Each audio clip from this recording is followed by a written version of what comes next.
because it is new, it is change, and we fight change, and we fight the unknown more than just change. And Good so point. because there's the unknown and this is the devil we don't know, we ignore the devil we do know. And within Google's mission statement used to be the phrase, don't be evil. And where has it gone?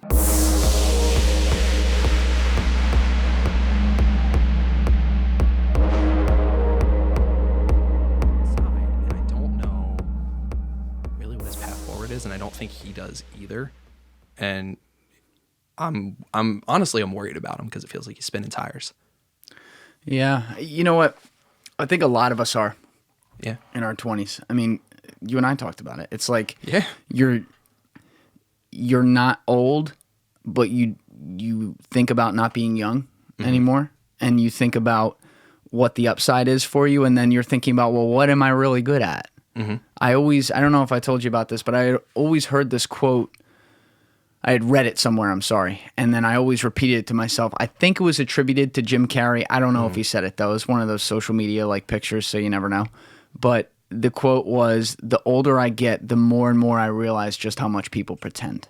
Yeah. And it's like when we were young, when we were growing up, forget like parents and stuff, just like people we would see working in a suit, or like even teachers or whatever. It was like, those guys have it figured out. Like they know what's up.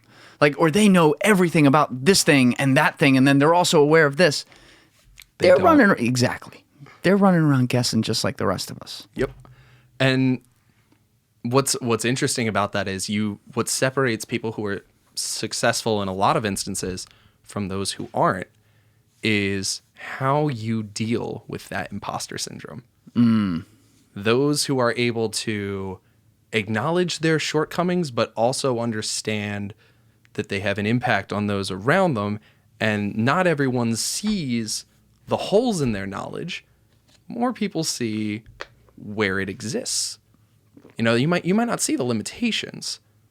And so, for instance, there are certainly areas of life where, circling back for a second, like let's take a healthcare professional, for example. Let's say you have a doctor who specifically is an orthopedist, and they know everything that there is to know about the skeletal system. You know, like you understand bone density, the diseases that go along with it, etc. And they are seen as an expert in that field, but they don't know everything that there is to know about the skeleton in the human body. You don't know every single disease. And when you're faced with a new challenge, when you're faced with something that's beyond your skill set, how you respond to that challenge is, do you wilt in that moment of uncertainty, or do you rise to the occasion, take what you know, and take your best stab at it? And that circles back to exactly what you're saying, is everybody's guessing, even those among us who have the most specialized skill sets, even those among us who are widely regarded as experts. We don't know everything. Yeah. And the other thing that we put on top of all this that sometimes is spoken of and other times isn't, is like the concept of success. People, I feel like in their 20s are talking about this all the time because they don't know what it is. Everyone's taught when they're growing up, you know, okay, get the grades in school, you do this, then you do that, then you do that, and so on and so on. It's like that whole plan. And then what do when you get out of college? They pick you up right on the plan. Exactly. They put you right the fuck into the corporate model, and they say, ooh, save this much in your benefit every year in your 401k, and by the way, you'll get your health care too, and then if you do a good job 2 years from now, they'll bump you up X amount, and people get on that hamster wheel. And look, it's not, I don't want to generalize and say whitewash it or whatever for everyone and say that, oh no, it works for nobody. Look, corporations got to run. They got to have people who get to the top. And these are people that play the system the right way and work hard and do their thing. But since most people aren't going to do that, a lot of people get into these bigger models or working for big companies or whatever it is, and they do get stuck on that wheel. And they're getting to the point maybe when they get into their mid-20s, especially when they've been out of college a few years, where they start to say, what else is there to it? What else can I do? Why am I doing what I'm doing right now? In some ways, I view that as a uniquely millennial struggle. And I say that because we as a generation are faced with the erosion of certain social security blankets, name dropped unintentionally, we're gonna face the issue of Medicare not being available for us when we hit a retirement age, Why as it's is that? prescribed nowadays. Poor financial planning up front. Yeah, so basically my understanding of it, because I've never looked really, really deep into that, but with like Social Security and Medicaid and things like that, we, I guess, set ourselves on an unintentional war footing all the way back like in the FDR years where we didn't plan for population growth and life expectancy. Is that pretty much it? Exponential relationships will damn you every single time. Yeah. Yeah.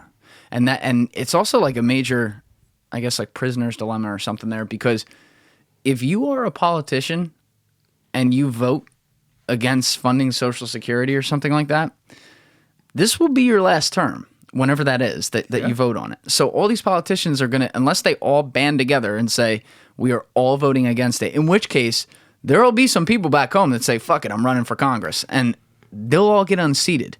Like it's that constant game of like self-preservation over long-term preservation for the good of society. Mm-hmm. Interesting. I don't know. I think that, circling back to some of the challenges that we face, being in the advent of the digital age, we were brought up with a different set of social ideals and how to take care of ourselves and to take care of our neighbors. Our parents, I would say all the way up through the early set of Gen Xers, had the concept of a nuclear unit in the family and then also a surrounding community in the neighborhood. And that was pretty universal with the exception of far rural communities. But we had towns, we had neighborhoods, we had blocks that would band together, and you had people that were looking out for each other.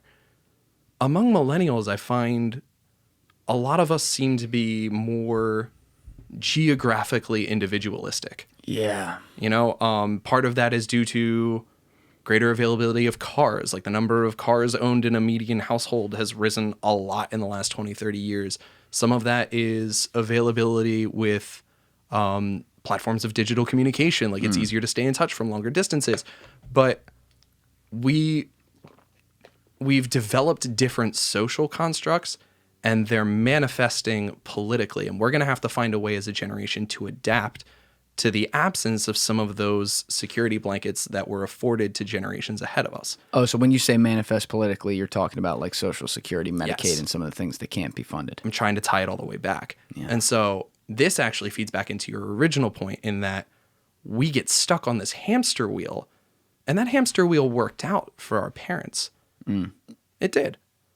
They're going to be pretty decently funded through retirement if they made some shrewd financial decisions. And I say that as a middle-class child. Well, not anymore, but you get the idea. Yeah. Grew up in a middle-class household. Yeah. And so we need to be a little more aggressive in the way that we plan for our own individual futures, because I think in some ways we're prepared for that because we're a little bit more individualistic in parts of our lifestyle. But at the same time, I don't know that the bulk of our generation is financially aware of that. You know what it is, though, with like our parents and, generations before that, too, that they had in common that we don't, specifically referring to like millennials and Gen Z and anyone that's coming after. Our parents didn't know what they didn't know, and they were cool with that because there was no way for them to know. And let me expand upon that before, I send you down the wrong rabbit hole here. What I mean is literally having the ability to explore an endless web of information, whether it be for positive or negative or everything in between on the internet, allowed the kid who grew up on a farm in Kansas to know a lot more than his dad did growing up on that farm. Even if when he learned about other things in other cultures, let's just use an example, even when he learned about what goes on at a marketing company in New York City or something, even if he went there and then couldn't relate to it because he wasn't a part of it, he at least had a predisposition to like, oh, that exists. Yes. Like our parents, as crazy as this sounds, Yes, they had the first forms of mass communication. They had TV on a massive scale. They obviously had radio on a massive scale. You could disseminate information. They had phones on a massive scale, not portable like we did growing up. But their reality of what different cultures were really like wasn't crazily off like the first conquistadors that came to America and had to learn that there was a new culture here. As crazy as that sounds, it wasn't like that far, because the exponential access to info that we have is just well beyond anything they ever did. For sure. That's a good point, though. And so that makes me wonder, what is that access to information going to look like beyond us? What's that going to look like for our kids?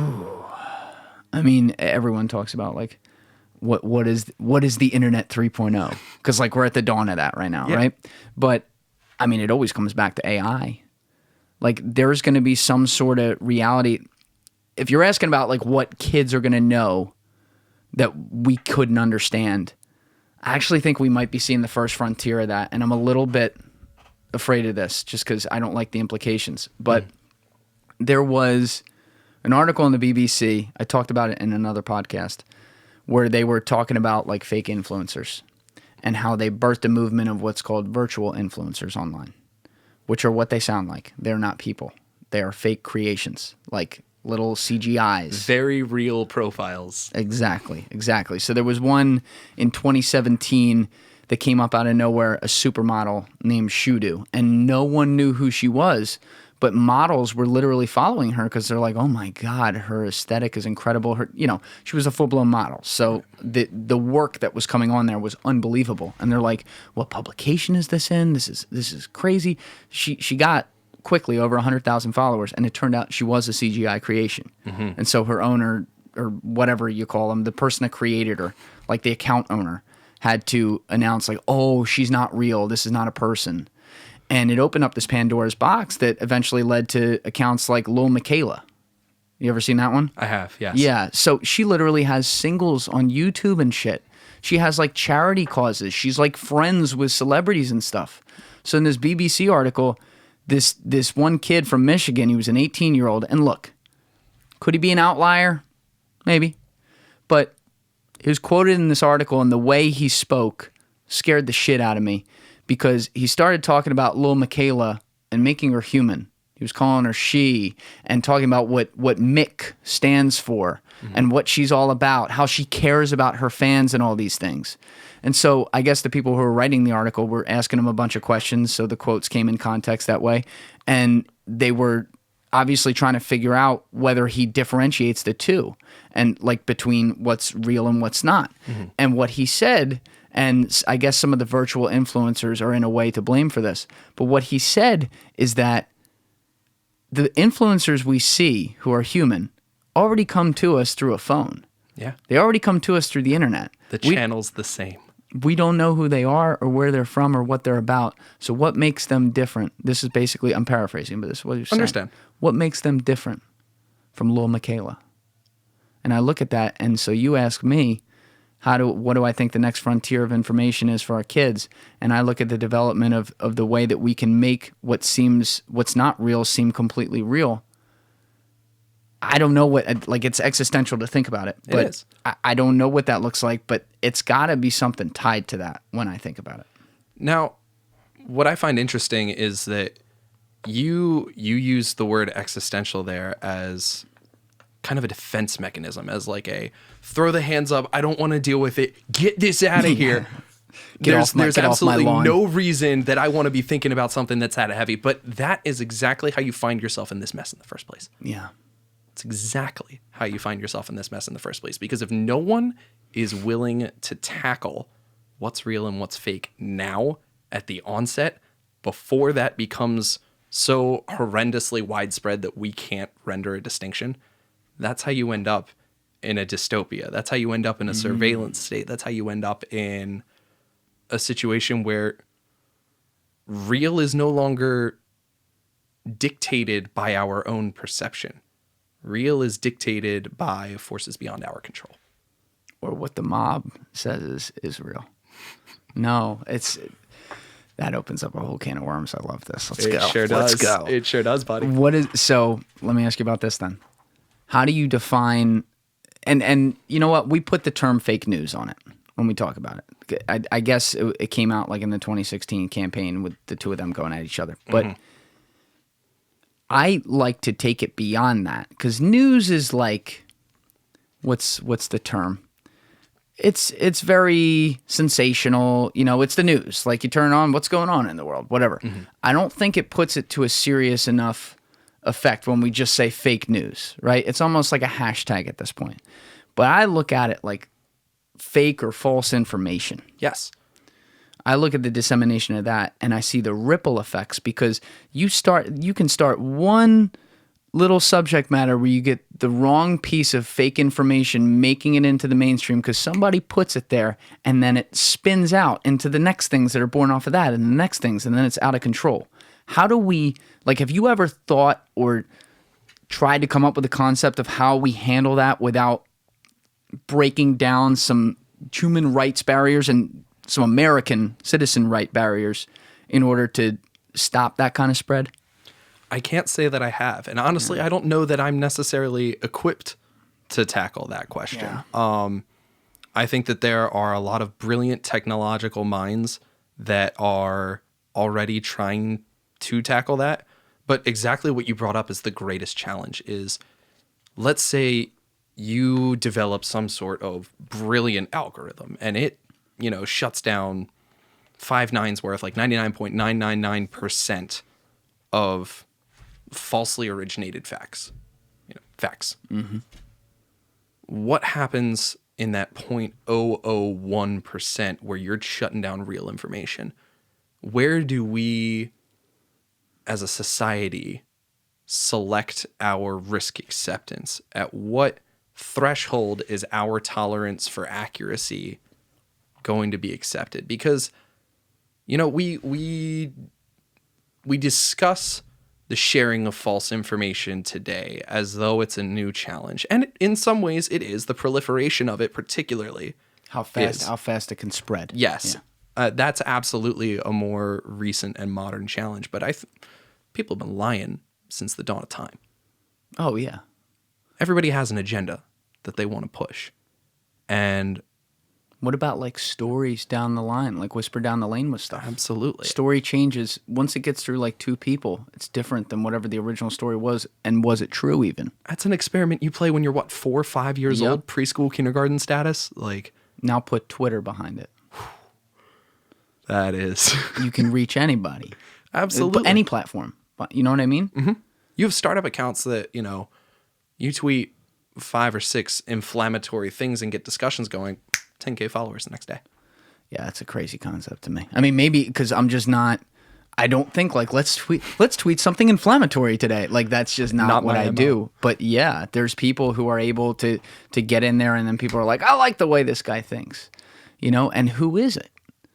Like that's how you get when you look at like foreign countries interfering in our discourse, forget elections, interfering in our discourse, period. Because politics is downstream from culture and culture is downstream from politics and vice versa. So it's all part of the same thing. So interfering in our cultural discourse and driving what we think and also how we think and us not knowing it. And so I think about that when it's just a matter of them being able to get accounts on these platforms. And even if they get 9 that people see right through, what about the 10th that they don't?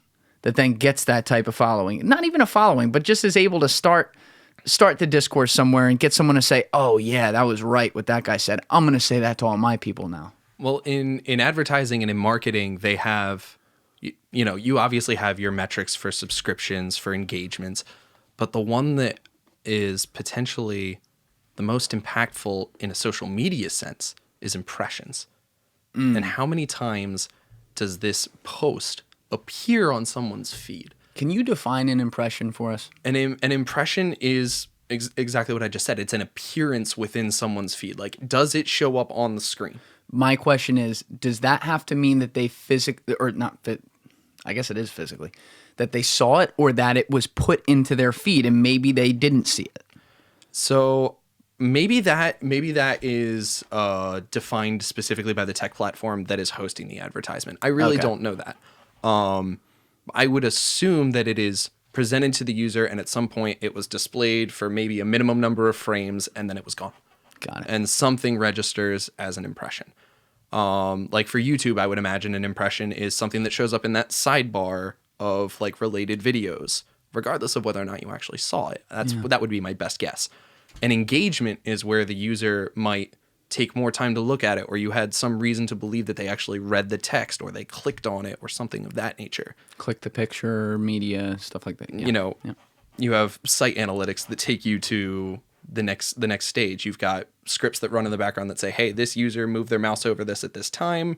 They engaged with this particular portion of it. Like you could have even down to the pixel tracking of, you know, where exactly did this draw the most attention.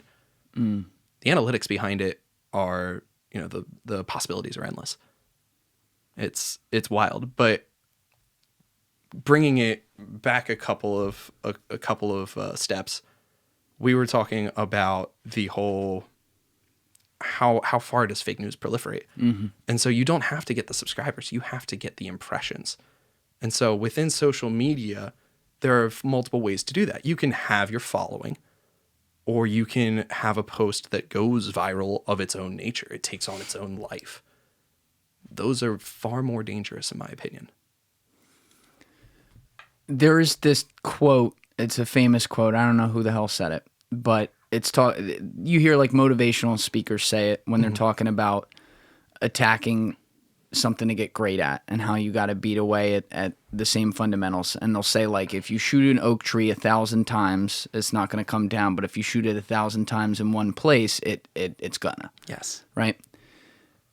In a way, and maybe I'm just reverse psychologying it in my head, it's kind of the opposite here if you have bad intentions on social media.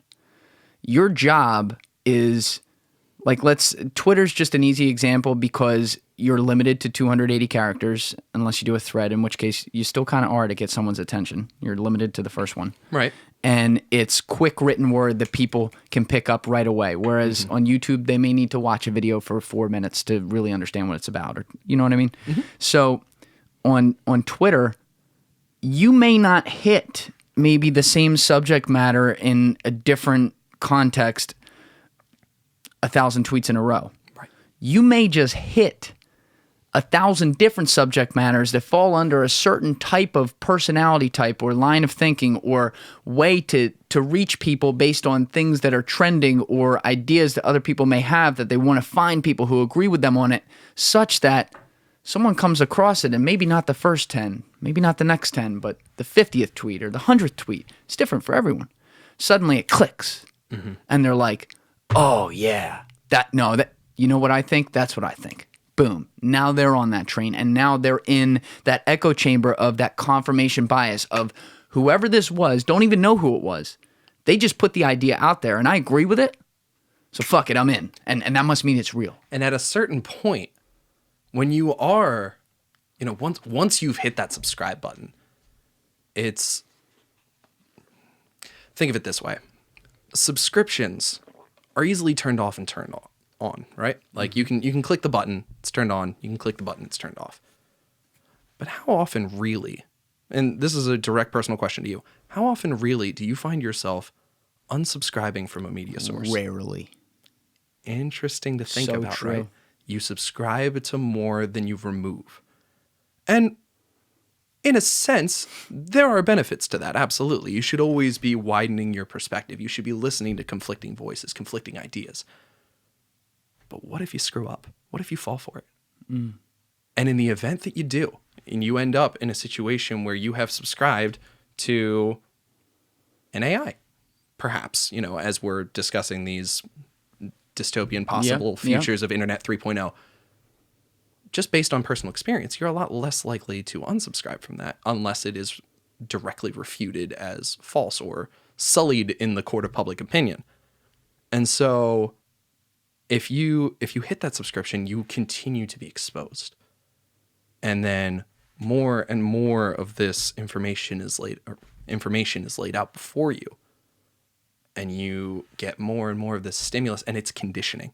It's basic human behavior that you start to take that on as part of your own set of beliefs. That was the word I was looking for yesterday with someone, and I couldn't think of it, but that's exactly what it is.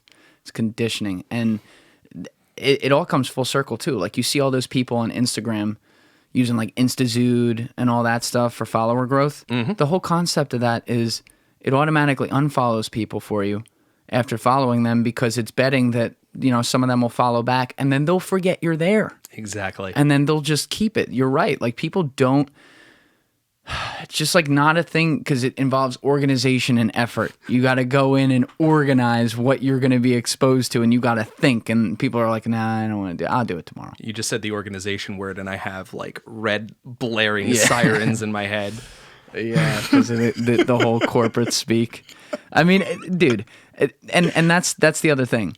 Like when it comes to false information getting out there. The bubbles that exist aren't necessarily one person or a group of people or like one type of place or one type of tribe even. Well, I guess technically the last one and everything is some sort of tribe.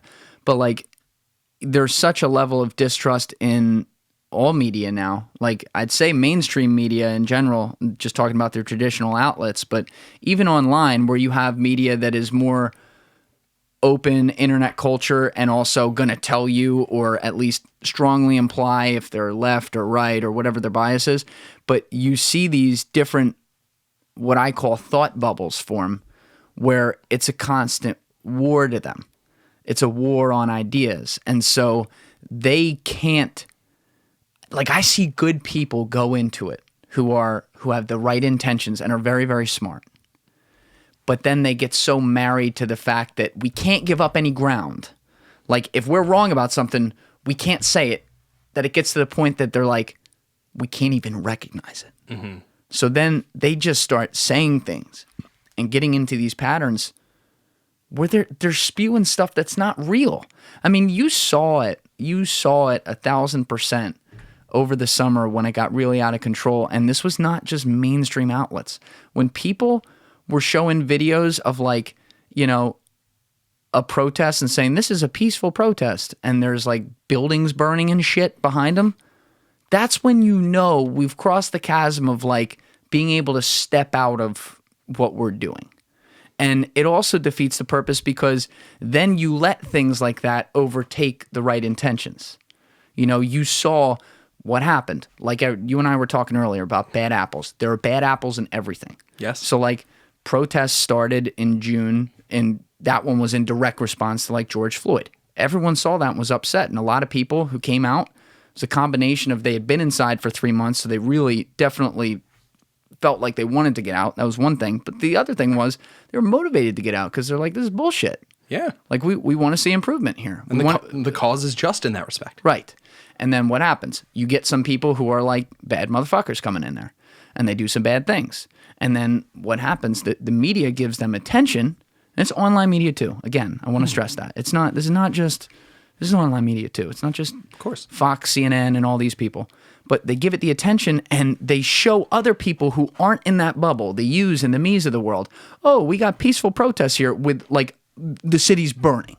And it's like, you look at that and you're not in the bubble and you're like, something doesn't add up. Yeah, that's not very peaceful. That doesn't look peaceful to me. And then, you know, people are unique. We have disagreements with each other. But we spend so much time focusing on the bad, focusing on the things that divide us. Bill, it's literally evolutionary. Think about it. What were the fucking caveman doing? They were waking up and they're like, all right, by sundown today, I hope I don't get mauled by a fucking bear. Is that a positive thought coming out of bed? No, it's not. You know, they didn't have wheels at one point. They had to lug around shit. And then one day some guy like sharpened a rock in a round way and said, oh my God. And one day they rubbed some sticks together and they found fire. And that was the best positive they had. The rest of their life was, there's no entertainment, there's survival. How am I eating today? How am I not getting eaten today? So what do we expect from us when it comes to our relationship with positivity and negativity. On the flip side of that, I disagree with you. Okay. And the reason I say that is because humans are naturally social creatures. And we have always framed our life as a conflict between challenges and joys. All right?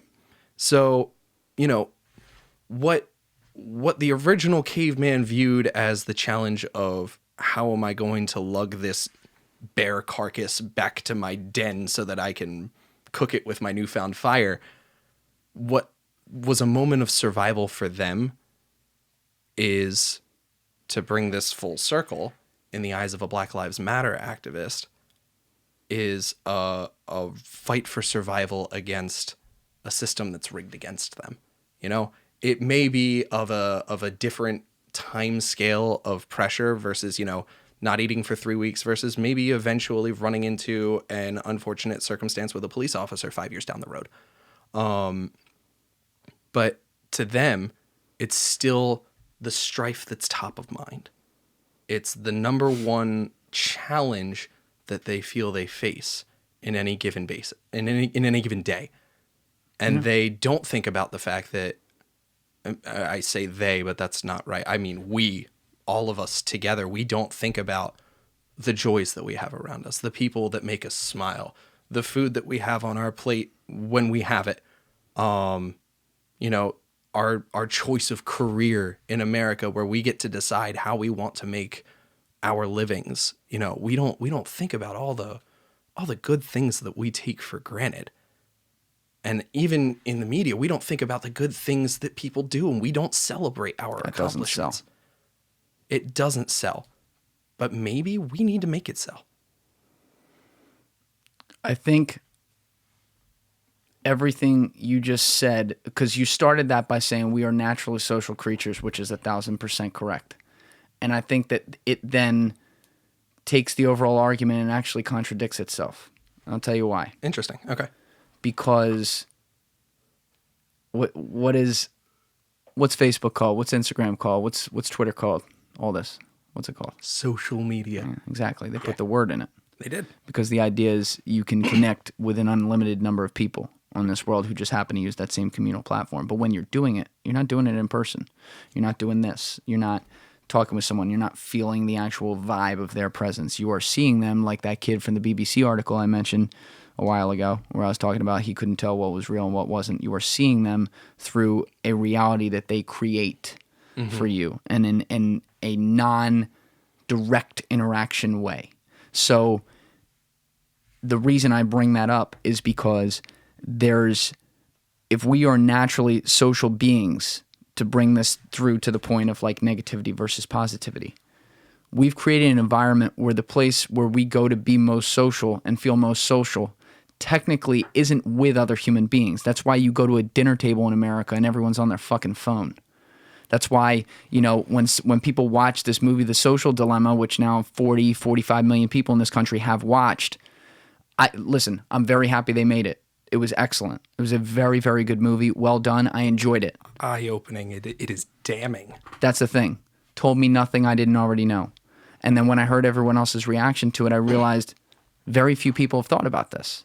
True. Very few people have actually decompressed and thought about what the decompression is from social media and things like that. And you see, you know, one of the most compelling scenes in there, which was an exaggeration, to be fair, but it wasn't that far off, was where the mom, you know, because it was a document. If people haven't seen it, it's a Netflix documentary that goes through basically how the social platforms were designed to keep us coming back to it over and over and get us addicted to it and feel things that we're not supposed to and create echo chambers and all that. So check it out. But within it, they would have little scenes with actors, like almost as a part of the story there. So as they're going through the documentary, they would have these little scenes. And there was a scene where there was a family where the mom said, "We're going to start something new." And I've heard families do this before. "We're not going to have any phones at the table for dinner." And she went around and collected the phones and put them in like a jar.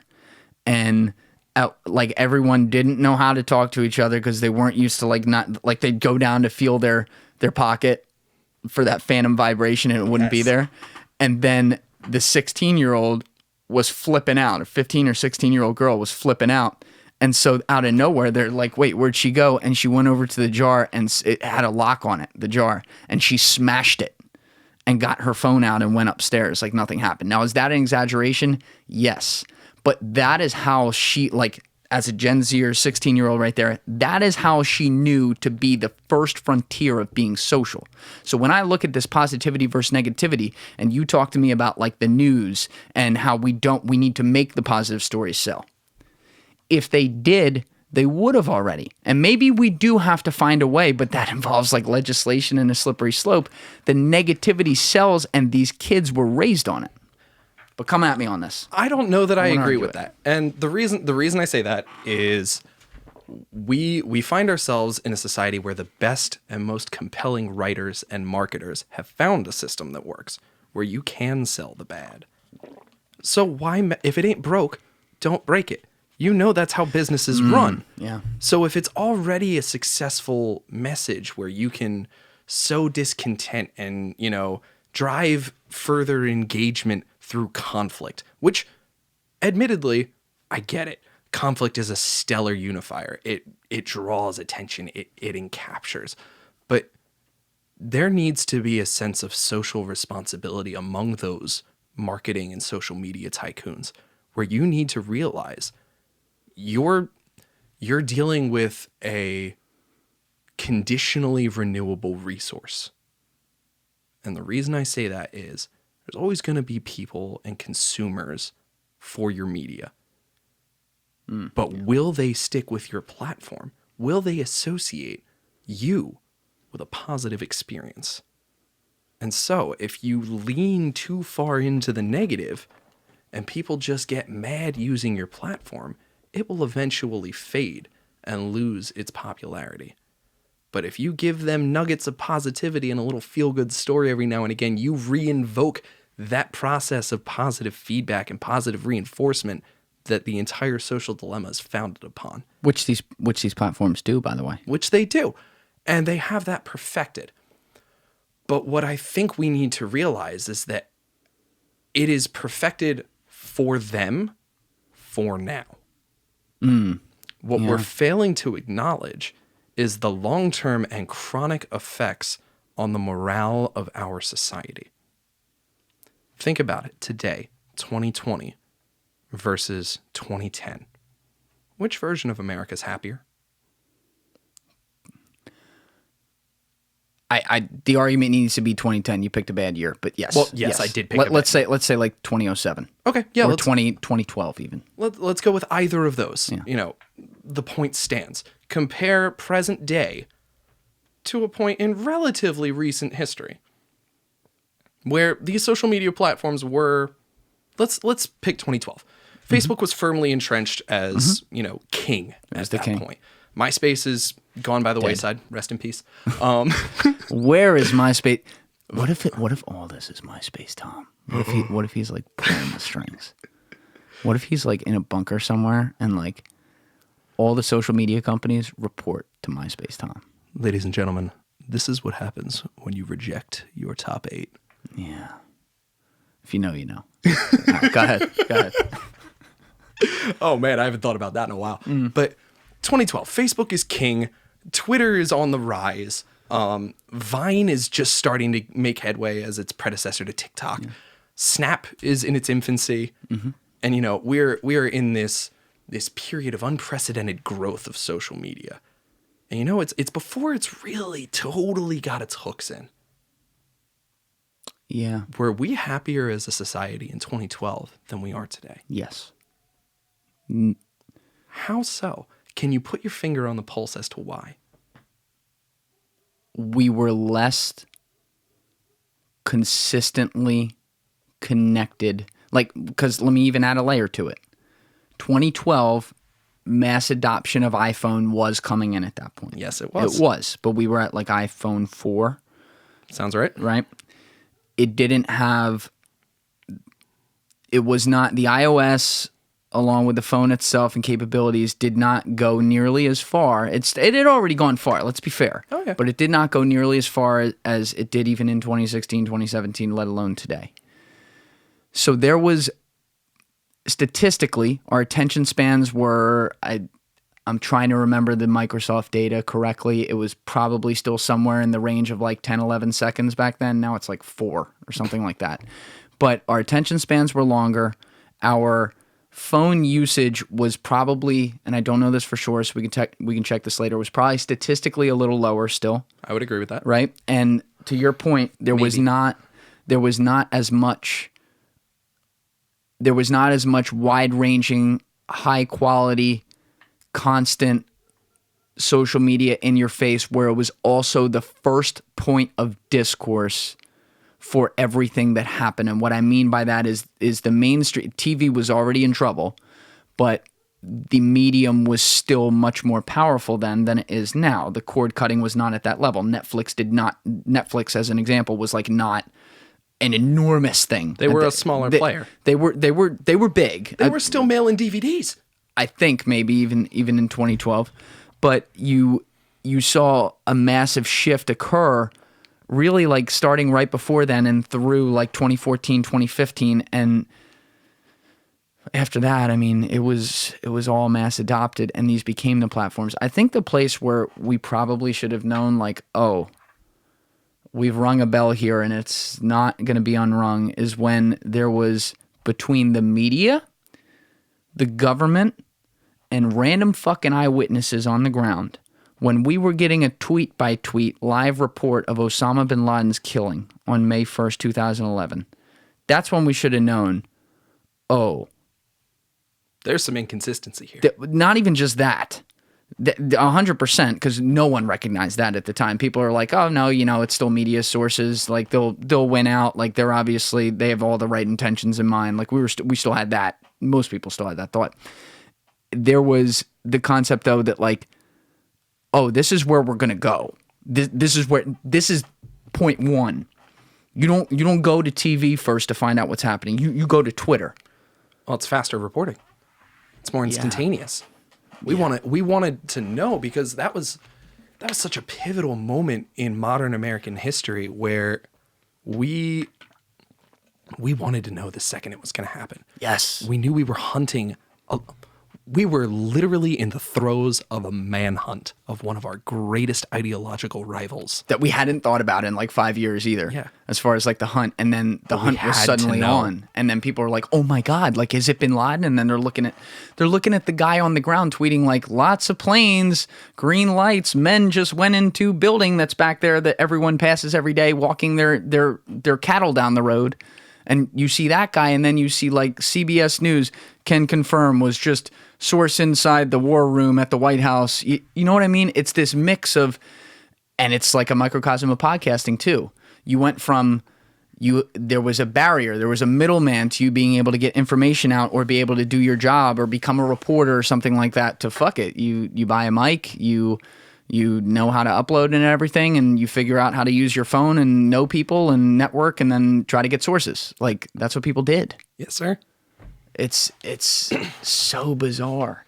But, one of the things that you hit me with that I can't get out of my head because it oversimplifies it in the best way is that it also changes how we judge things.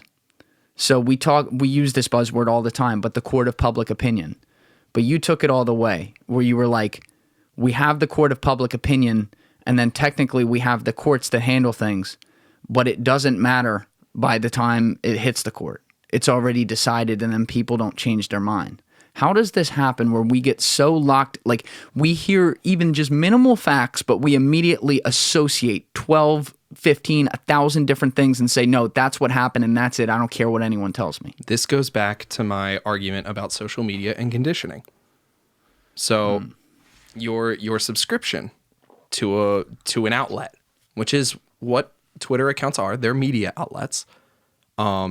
You subject yourself to their stimulus, and you hit that button because it's a vote of confidence, because you believe in what that account has to say.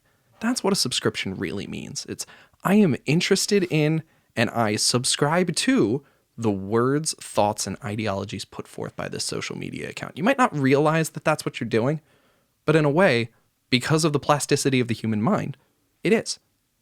And so we get to the point where, you've probably, if you've subscribed to one pundit, you've subscribed to 4, you've subscribed to 10. And for the vast majority of us, a lot of them are probably like-minded and are going to interpret issues in the right way. And so we get conditioned. We get what hit they with assume this, is the right way. Yes. Yeah. And so we get this barrage of information all at once, and we react to it emotionally instead of taking time to process it, because that's what Twitter is. Twitter is about the fast-paced emotional reaction. Can I get the first reply to get more likes and retweets and attention? And it's fast-paced, and it's designed to be that way because that's their model. But we end up not giving any thought to the possibility that maybe the information with which we've been presented was pre-slanted. And I think that speaks to a degradation of American journalism as a whole that I think actually predates social media and goes to the onset of the 24-hour news cycle. And so what I take away from all this is that we have subjected ourselves as a society to an increasing degree of stimuli over the course of many decades, from the onset of the 24-hour news cycle in what I believe it was the 80s is when we had the first one. Maybe yeah, like the 90s. maybe early 90s. CNN, I guess, was like the first one, right? Mm-hmm. And so ever since then, the pace has quickened and quickened and quickened, and the amount has increased. And we've given ourselves less time to process, less time to think, less time to rationalize and grapple with difficult issues, and more time to be flooded with more information than we can handle. And as that cycle continues, our collective ability to respond decreases because we get more and more emotional. And studies have shown, neurological studies have shown, I can pull up 3 or 4 of them right now, that when you are presented with an increased degree of acute and or chronic stress, your ability to respond to emotional stimuli decreases substantially. It is notable. There is a positive correlation there. The more we flood ourselves, the dumber we become. And unfortunately, also the less happy. We constantly have something to think about. And and it tends to fall in the same thought pattern. It's not like there are not enough people who are grappling with the possibility, let alone the potential of things. Mm-hmm. And like I look at it with podcasting. Anything that happens, like podcasting disrupted a lot of media, particularly radio, obviously, but it disrupted other things, and it also disrupted the written word in many ways. It disrupted even like some of documentary culture and things like that. But like anything that disrupts, the power structures pay to catch up, and they try to come in and own it. This has happened in every single thing in human history. It's not just like podcast. It's everything. And so like the best example, like another one, like NBC has Peacock now. NBC does streaming. Yeah, well, why did they do that? Because streaming came in and took over the world. So they're like, oh, well, I guess we got to get involved. But got to get a share of that new slice of pie. Right. So with podcasting, one of the things that happens when big corporates come in or conglomerates come in or companies form strictly to like try to take advantage of the space, is that a lot of the content that comes in and then gets flooded through marketing and dollars behind it is based on strictly data of what people want. Right. And you lose sight of how people feel. You are touching on a concept of corporate research that is very interesting to me. Go off. Because every decision that a corporate conglomerate will make, and we'll take for instance, let's use financial services since it's a background that is common to both of us. Every decision that a company makes about whether or not to enter an emerging market or whether or not to try to create a new product or invade a space is based on and backed by several multi-million-dollar research efforts. And they can afford to do it. That's why you develop a balance sheet that supports flexibility in the future. But they're going in not understanding a humanistic aspect of, is this a good thing to do? They're going in with the primary mode of, is there money to be made? And what are the zeros and ones that back it? What are the binary decision points across all these different pieces of data that say this is a great idea? Exactly. And listen, I am not anti-data at all. Data is critical. If you are not integrating it into your decisions, you're blind. Like you're missing something. You're a fool. Yes, there needs to be absolutely aspects of that. However, it's like everything else. We do one or the other. We think we may do both, but we ignore the way the people who we're trying to reach or why they want to feel a certain way and what's going to make them feel that way, like on an inherent human level. Mm-hmm. And we go for all the numbers, or we just go for how they're going to feel and ignore all the numbers and then don't have a plan around it. So like and the corporates obviously err on the side of the numbers in this case. But like I looked at the podcasting realm and I see all these people, like even shows that do well because they have a lot of money behind them. They overthink it. For sure. They are trying to, they have essentially not, and by the way, not all of them at all. I do not want to overgeneralize. I'm saying some, Absolutely, like, within the subset of the top 150 shows and things like that. They have essentially taken what was the production of radio and everything that came with it and simply transferred it to where you play it on demand. Why would they not? They had a successful platform before. Why can't it succeed again? Because it got it, and it can, but you're right, for a short time, especially when you have the money and power behind it, it can. Mm-hmm. But then they wonder why certain shows, and I say certain shows because when these companies come in and stuff, what is the everyman then who's coming in and try to do? They're like, oh, well, NPR's doing that. I must need to do it like that. They follow the data too. So then they're shocked when certain shows come in and follow none of those rules and fucking run past all of them on the charts. It's because they understand, like, hey, there is maybe a certain category of issue or a certain type of show or a certain type of personality that people are going to enjoy, and I can give them these things or I can't. But there's also like how people feel and what makes them loyal and what makes them feel like out of all the hours in their week and all the things they can be doing, they're going to be listening to you. And so what you find, I would imagine in that space is you think about the three different types of appeals within writing. You have your appeal to ethics, you have your appeal to logic, and your appeal to emotion. Pathos, logos, ethos, I believe, is what you were taught in school. God, you remember that shit. Good for you. I try, buddy. We didn't spend all that money on education for nothing, did we? I guess not. But so data-driven decisions lend themselves towards an appeal to logic, even in the decision-making process, and they neglect the other two. And there's money to be made there, and I respect that decision, and I am not decrying business for the sake of business. That's not... I work in a business, that's fine. But that only provides you with sustained, moderate, sometimes reasonably successful growth. It does not give you your new titan.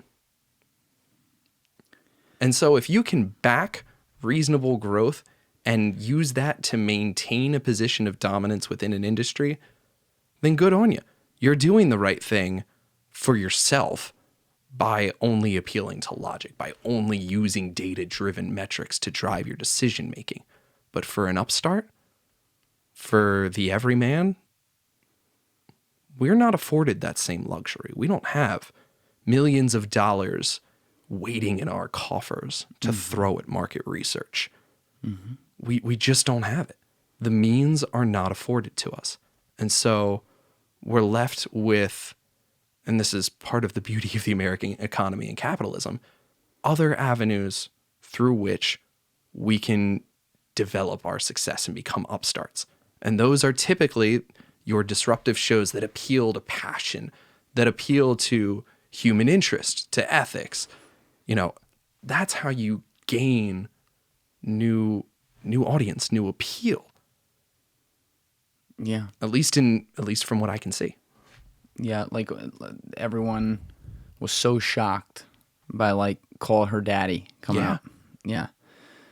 That I really don't believe would have ever been started as a show by a major corporate outlet. And you say, well, Picked up by Barstool.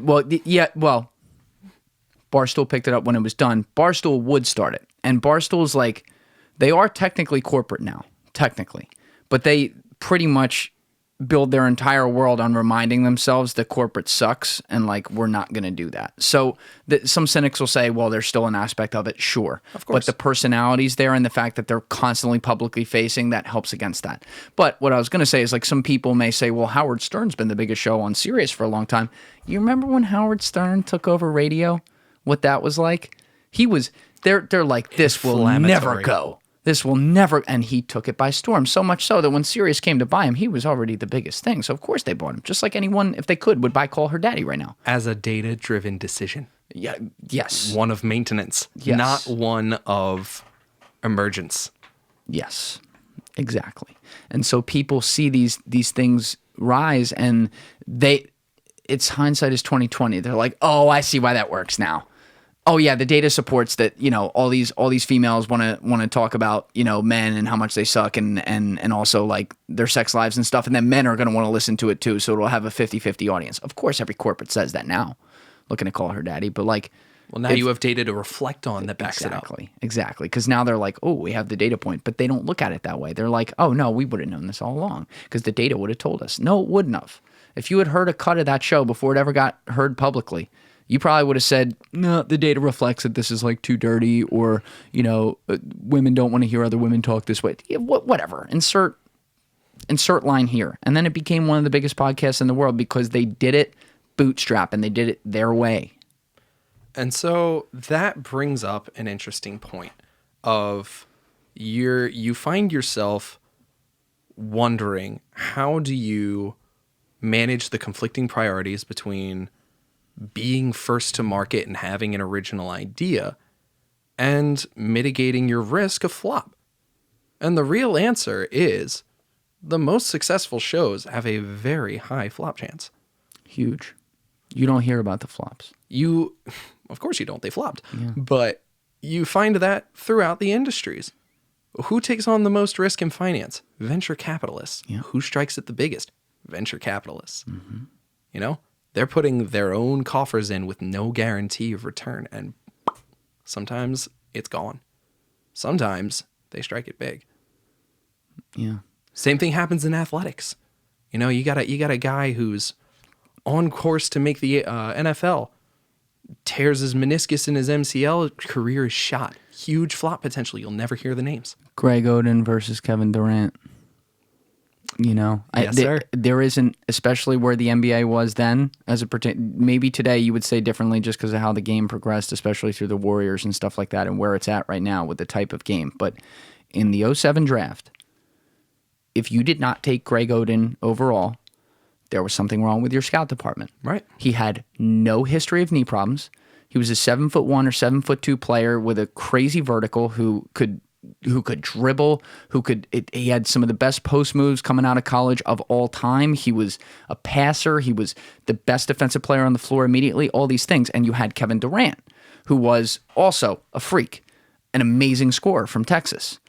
But, you could there's more likely, even though he was an outlier in his height and stuff, he was very thin and slight, and there's a higher chance that you're going to have really good scorers come into a draft in the future. Yep. The chances of you getting a Greg Oden were, once every 15, 20 years maybe for a guy that size. So of course Portland took him, but it's still a chance. And so then when Oden tears his meniscus right away as a rookie and then never gets his knee to recover and just repeatedly gets injured, and Kevin Durant becomes one of the 15 greatest players to ever play the game, hey, too bad. It was the risk. That's the way it goes. And it's inherent in anything, and that's why a lot of great things don't happen, because people don't want to take that risk. They don't want to do. People don't want to even take the shot of running the opposite way that everyone else is? Why do you think people lose their ass when the stock market goes down? Because they sell, because they get scared, when in reality they should be getting more aggressive. And That's maybe when you double down. Right. Maybe it's like my background and I'm like, what's the word? I'm like morbidly excited about that stuff. When the stock market's going down, I'm like, let's fucking go, baby. Yeah, keep going. Your keep time to going shine. down. Your time to because I'll shine. just throw in money every day. Like, oh, it's down another 10% today. Boom, again. Like, that's how I'm trained. Most people, like, and that's just because of where I worked and stuff. Most people, they don't think like that, And in corporations, it's actually when, like, we started this with the mix of data and humanity, basically, and the perfect balance. You ever read Malcolm Gladwell? It's escaping me the name of the book that He wrote like The Tipping Point. He wrote Talking to Strangers is his most recent one. He wrote Outliers. Outliers, that's the one I've read, yes. Right. I don't remember which one this was in. Maybe it was Outliers. But he talked about, and I forget the guy's name, but he talked about a guy who took over the job, CEO of, I believe it was Alcoa. It was like a big steel company. Mm-hmm. I think that was it. Maybe back in like the 90s. Okay. And when he took over, their sales were down, their production was down, their profit margin, all the regular corporate shit was down. Mm-hmm. And he came in and he did something. I don't know if Malcolm even laid it out this way, but I'll lay it out this way. He followed data and humanity in a perfect focus in one place. He said, we're going to do one thing. He gets up to give his first speech to all the shareholders at the annual share meeting, and everyone's like, all right, what's he going to say? How are we going to improve the company? How's our stock going to go up? And he gets up there and gives a speech about employee safety. That's all he talked about. He said, in order for us to be a great company and to make a lot of money and to be a place where people want to work, our only focus from this point forward is going to be employee safety. And he listed off all the stats of employee accidents that had happened, not just at his company, but at other companies too. Right. And how I think they were behind the curve. And he said, if our employees are afraid to go to work because some bad shit might happen to them, how are we going to get good people to work here? And how are we going to get them to do their best job when they're worried about what might happen to them? They're not focused on the task at hand. They're focused about survival. Right. So he was focusing on the humans that worked for him. Mm-hmm. And what he saw is that the data would then also support that if people felt safe working at the company and going into the plant every day, and like they could do their job that they were already good at and do it and not have to worry about, am I going to lose my fingers or my hand, and feel like, also this company cares about me. He said, what's going to happen to the output when we do that? What's going to happen to the quality of the product? What's going to happen to our overall volume? Straight up. Now, while he was saying all this, he didn't say any of the number stuff. Right. He just talked about the safety because he wanted to hit on the fact he didn't need to get up there and say, hey, I'm looking at the data too. He wanted to, who works for him? Data or humans? Humans work for him. So he wanted to hit on the humans so that they heard it. And so that was the focus that they did. And he created these stipulations where if managers didn't follow it, they were fired. And I forget the numbers, I don't have them, but it went like this. When he retired, he was the greatest CEO in their history, and everyone got it. But the day he gave that speech, all the shareholders were running out of the room to call their brokers to sell the stock. Right. But they didn't understand that this was a CEO who was marrying the two, and he just wasn't telling them. It's a beautiful thing. Now, an interesting point that you touched on there is who was working for him, the people or the data? And maybe this is a topic for another time. I don't know. We can touch on this now if you want. Let's go. But dude, you can take this wherever you want. That's gonna change. Who works for you, the people or the data? That's gonna change. That's scary. All right, but that's the whole point. You got to define that. That's the whole point of AI and deep learning, is that there's gonna come a point where and this is some singularity type stuff that I'm talking about right here, but there's going to come a point where our ability to analyze through deep learning and our understanding of people is going to surpass the ability of the human brain. There's going to come a point where we're going to be able to accomplish so much more with machine than we can with man, that the data is going to work for you more than the people do. And so the focus, and I think you're already seeing it in certain areas, the focus will shift to less of, how can I get a better product by caring for my people, and more to how can I get a better product? Words are hard. How can I make a better product by massaging my data? All right, now you're bringing us back full circle, though. Okay. I don't know. Maybe this was like a half hour ago or something. You were talking about, and we hit on it for a minute, about the need to create positive news as the outlet and creating that impetus. And you even mentioned that, like, when it's repeatedly negative over time, it will die. But again, even if that's true, and so far, at least with the social platforms, it's mostly not, because the last one to really die was MySpace. Because Facebook, even, like, we say it's dead, but yeah, your fucking grandma's on there, and Aunt It's Teresa. not dead yet. It's not. It's still got heavy usership, despite that it's a cesspool. So let's argue that maybe 10 years from now that one is gone, and that may not be the case, but let's just, for the sake of argument, say. So that could be one that goes by the wayside. But they generally don't, and I think we hit this too, because they hit you with enough positive. Like, you get all the videos saying the QAnon is real and stuff, and then, the 10th post is like, a soldier coming home and his dog jumps into his arms. And people are like, oh, and they share it a million times. Right. So there's enough of that positive reinforcement that it keeps you coming back, even if the negativity is pulling you down. But this is the problem, because you're talking about now a data approach overtaking a human approach as it relates to, like, AI. And we can go deep on this, and like, I haven't really gone deep on, like, the idea of singularity with people, but having a developer and coder in here like you, I kind of want to. But we'll get there. But when you talk about that as an impetus to be a decision driver in the future, where it's going to, and the idea is it's going to take away the emphasis on the humans who work there and the humans you so-called serve.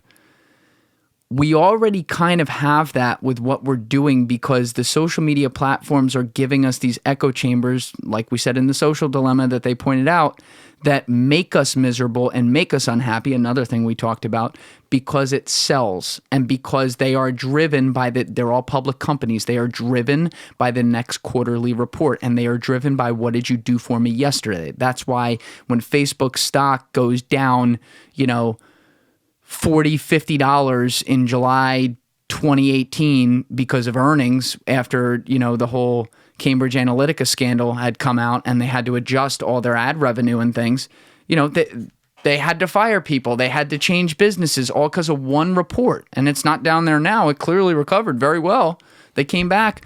But that's the short-term view of a company. So when a company gets into this, like, this crossing point, I talked about this with someone else too, but everything starts as an idea, and it starts with one person or maybe two people or three people.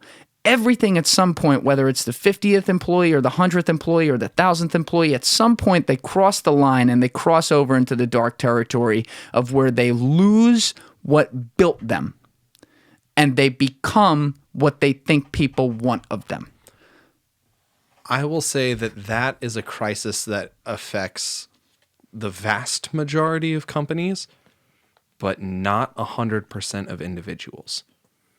And we had discussed this earlier before we started recording. Steve Jobs is a notable exception to that, in that, he was let go by Apple, but never really lost his vision for what he wanted his company to be. He was let go because he stayed himself. Exactly. And so there was a takeover in the organization to stray from its original mission, but he was the reason that they were successful. And the more he stayed true to himself, the further to the top, the further towards the top Apple climbed. And they reestablished their dominance because of him. He's also the GOAT. Yeah. Michael Jordan's the GOAT. You're going to have GOATs. And do they get a lot of attention, and do they do things that change the game? Yeah. They're still outliers. So Steve Jobs created the iPhone. Do I think Steve Jobs, just based on everything we know about him and everything that's been reported and all his biographies and his story and all the legend and all that, do I think Steve Jobs wanted a world where people were actually addicted to their phones and it made them miserable? No, I don't. I hope to God he didn't. And I really believe he didn't. I don't think he did either. Yeah, he wanted to change humanity. Yet, once it got out of his hands, and then he literally left this earth,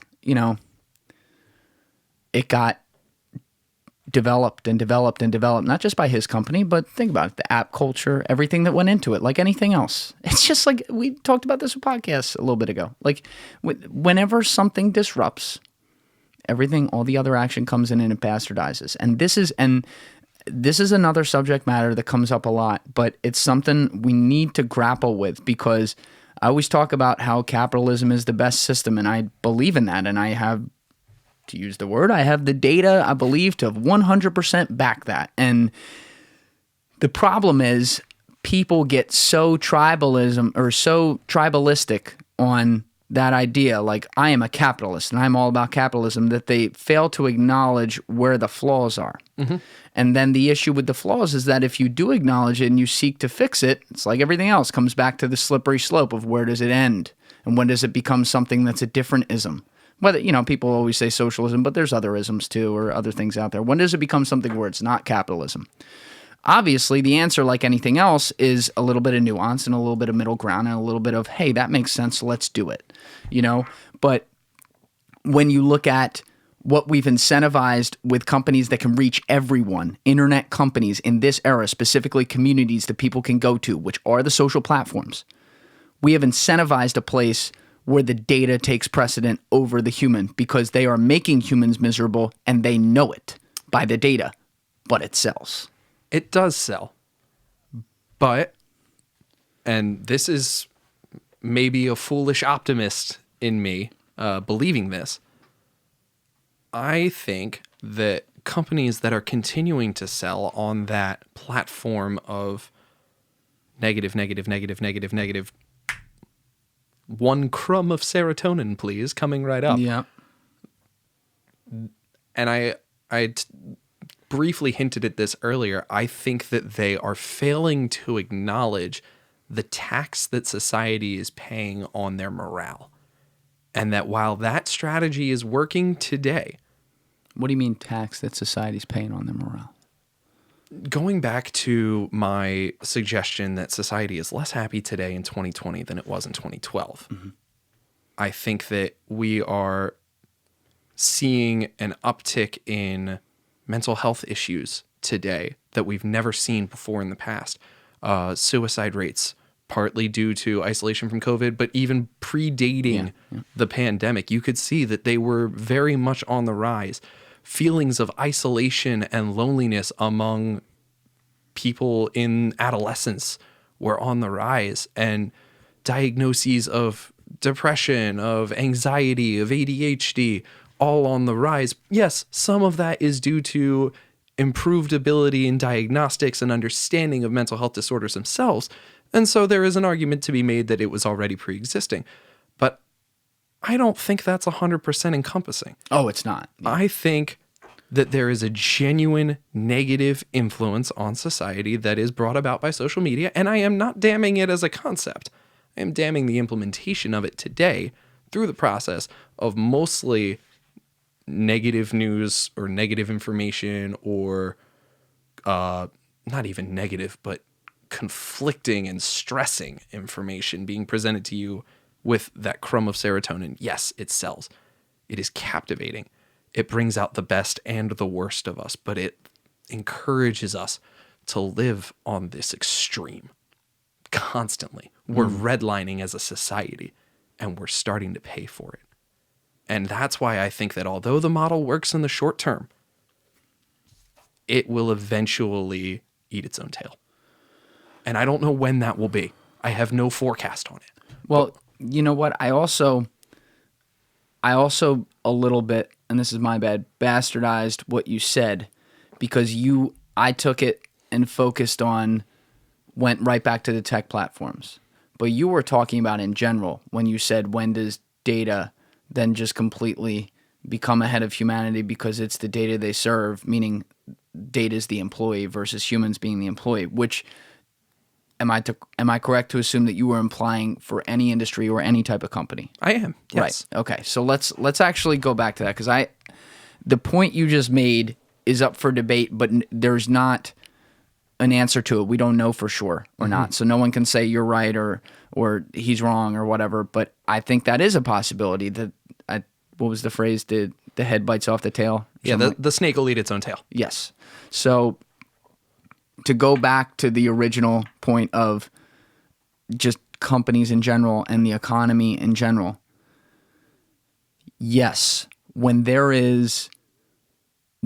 are new technological innovations, you can't fight the fact that they're going to exist, and people who are motivated by winning competition are going to use them to their advantage. Therefore, people who are in decision-making positions within companies are going to do that. We see that every day. It's happened forever, but it's just happening at a rapid pace right now. Sure.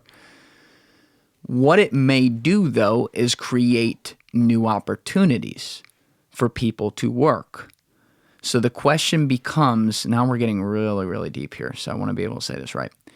The question becomes, when you are talking about serving the data versus serving the people, could there be a scenario where you serve the people as in your employees to keep people with jobs because you're creating new types of jobs, still do that, but you're serving the data in how you reach whoever your end consumer is, where you don't treat them as a person, you treat them as a data point, which, in fairness, we are already seeing on social media. That's been happening for a long time. So does that then go down to, just throwing one out there, the hardware store?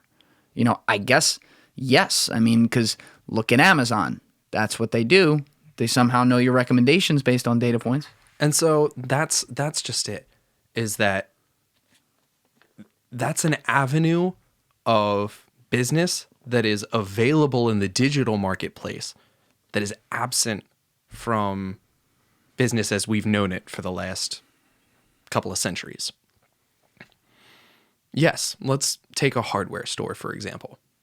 If you're a hardware store with enough of a scale and budget like a Lowe's or a Home Depot that you could afford reasonably to make a serious inroad into a digital marketplace for hardware. I understand it's a difficult industry to buy things without seeing them firsthand.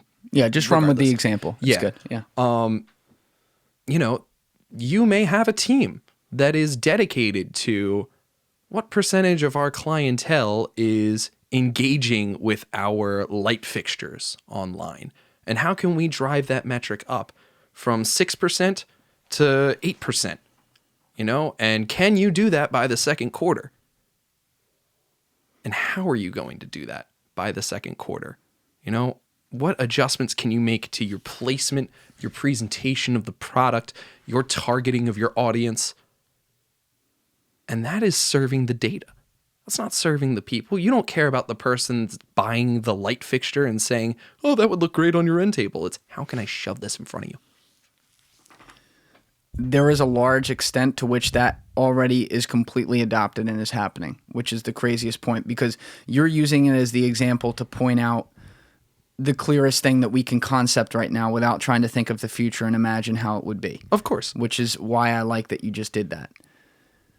But that's that is what we're doing already. There is at least still the recognition that there is a human being on the other end right now, for the most part. Mm-hmm. But even like, you will see good mom and pop hardware stores who lead with that because they have customer relationship management systems that run the data for them and tell them that they sold X amount of this, and therefore they should put it in this position, and therefore these types of people who they may have data on their demographics, depending on what they're actually able to collect, are going to buy it. And then if they bought this, they're most likely to buy this. So these stores do, like, even some of the regular small businesses have that. Mm-hmm. So, But what you don't see in the small business that you would see on the scale of a Lowe's or a Home Depot or a larger hardware supplier is the availability of budget to create a position solely dedicated to driving that metric. A mom and pop shop isn't going to go out there and hire a business analyst that's going to look at this metric and say, I want 8% of my clientele to focus on light fixtures and then, design a solutions team to make that happen in 2 quarters. They're not going to do that. So I still hesitate to equate the two and say that small businesses would be serving data instead of their customers, especially since at the very beginning of what you said there, you're talking about they have an established customer relationship. They continue to interact with their customers face to face like you and I are doing on a daily basis. In a fully digital marketplace, you lose that connection. A couple years ago, this is literally, actually weirdly, almost down to the day. Didn't mean to do that. So November 2018, I had a guy that I was connecting with another guy who they were in a similar space. It was a little complicated. So it was very interesting because they didn't know each other at all. They were from different parts of the country, but I thought if they would come together, they could actually really make something happen there. Mm-hmm. And so anyway, I was trying to make that happen and get the one guy to see if there was upside to him in forming the relationship. Not to get like too deep on it, but it was kind of on the verge of like, is it going to happen or isn't it? And my one guy who I had brought to the table was really hesitant. Mm-hmm. And I was like, I really think this is a good idea for you. You should do it. And he's like, I don't know. And I said, I'm coming to you. I'm going to come see you. So he's like, all right, well, I'm working today. I'm downtown. Like, you can come. I'm like, cool. Right. So I said, all right, give me the address. He gives me the address. Pull up to this building in New York City. It's down by Gramercy Park, like in that area of the city. Maybe like 15th Street, 20th Street, something like that. And pull up, and it's this grand, old school city block building with, the early 20th century architecture. And I walk in, and there's this enormous space that's like almost like a greeting area, and then a giant conference hall that's also open space next to me with a stage and everything. Mm-hmm. And then there's steps going up somewhere.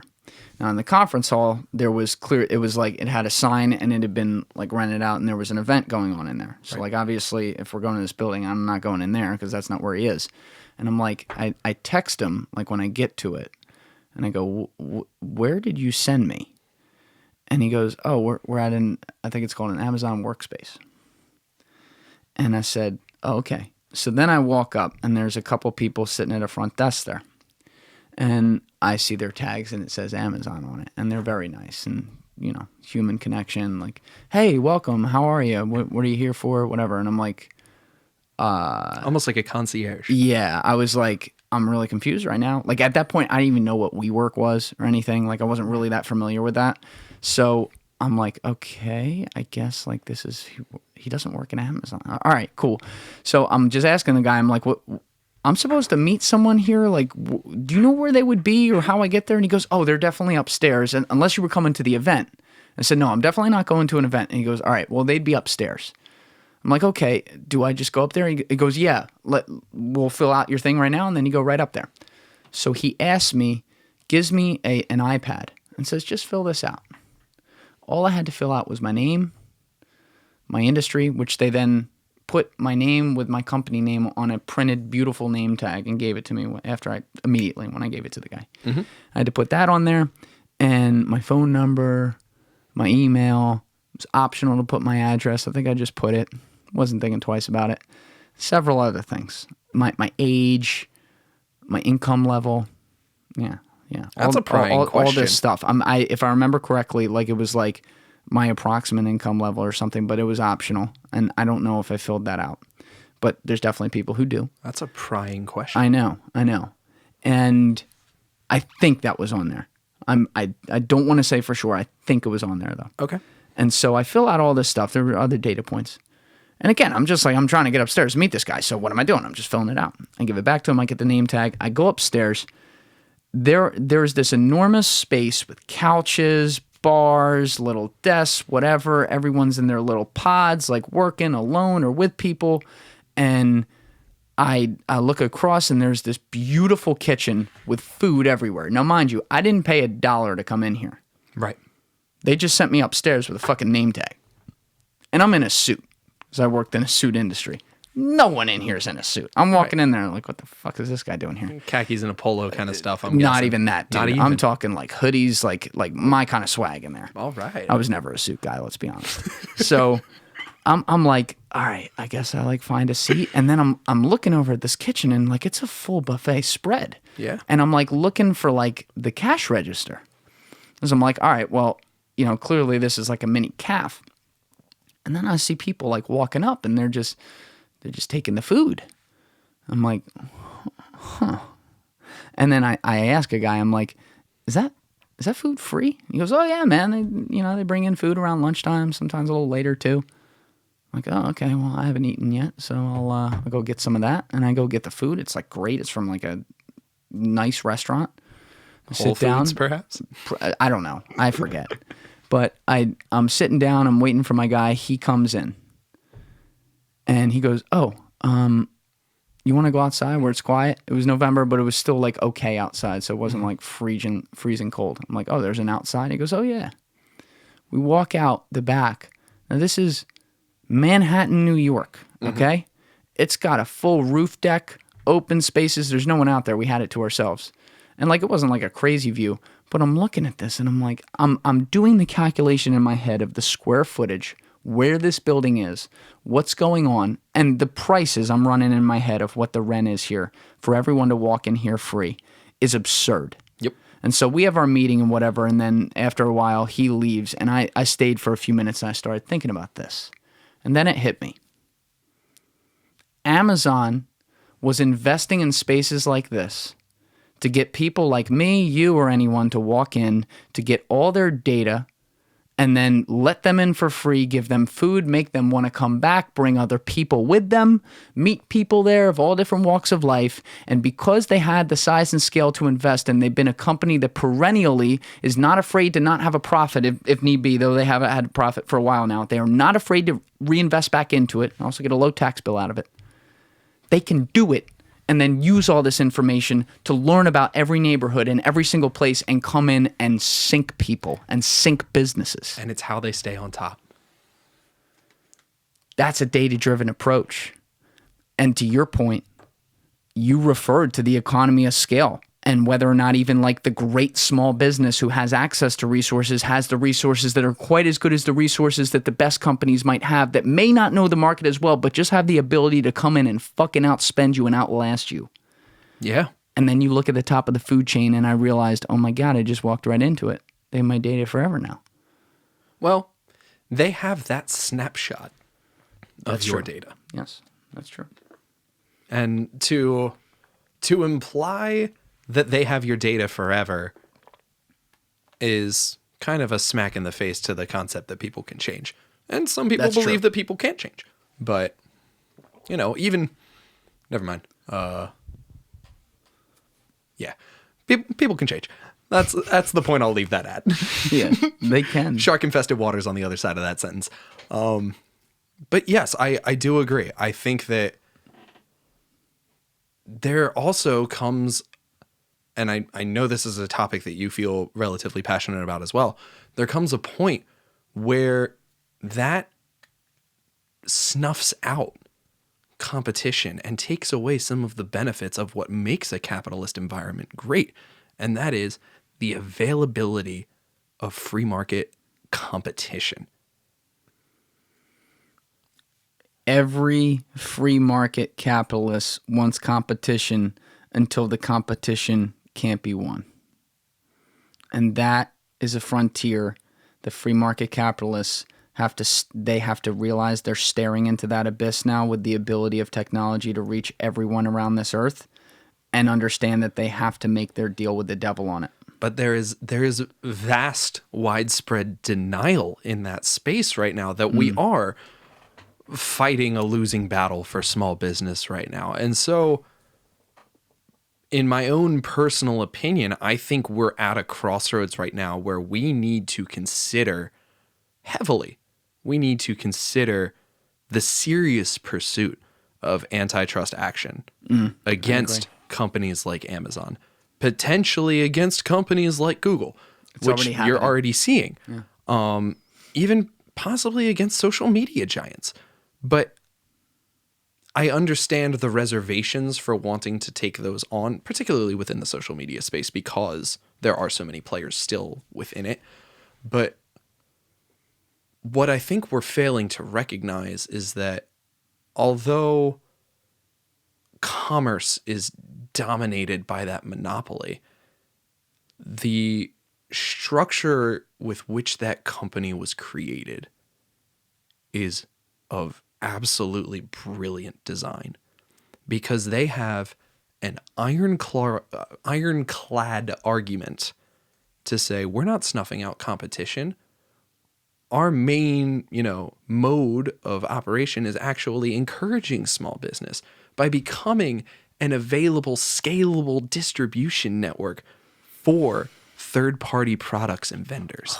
And that is just positively brilliant and has probably saved their bacon to allow them to grow to the scale to which they already have. That's a wolf's in sheep's clothing. Oh, it absolutely is a wolf in sheep's clothing. I am not praising it. Yeah.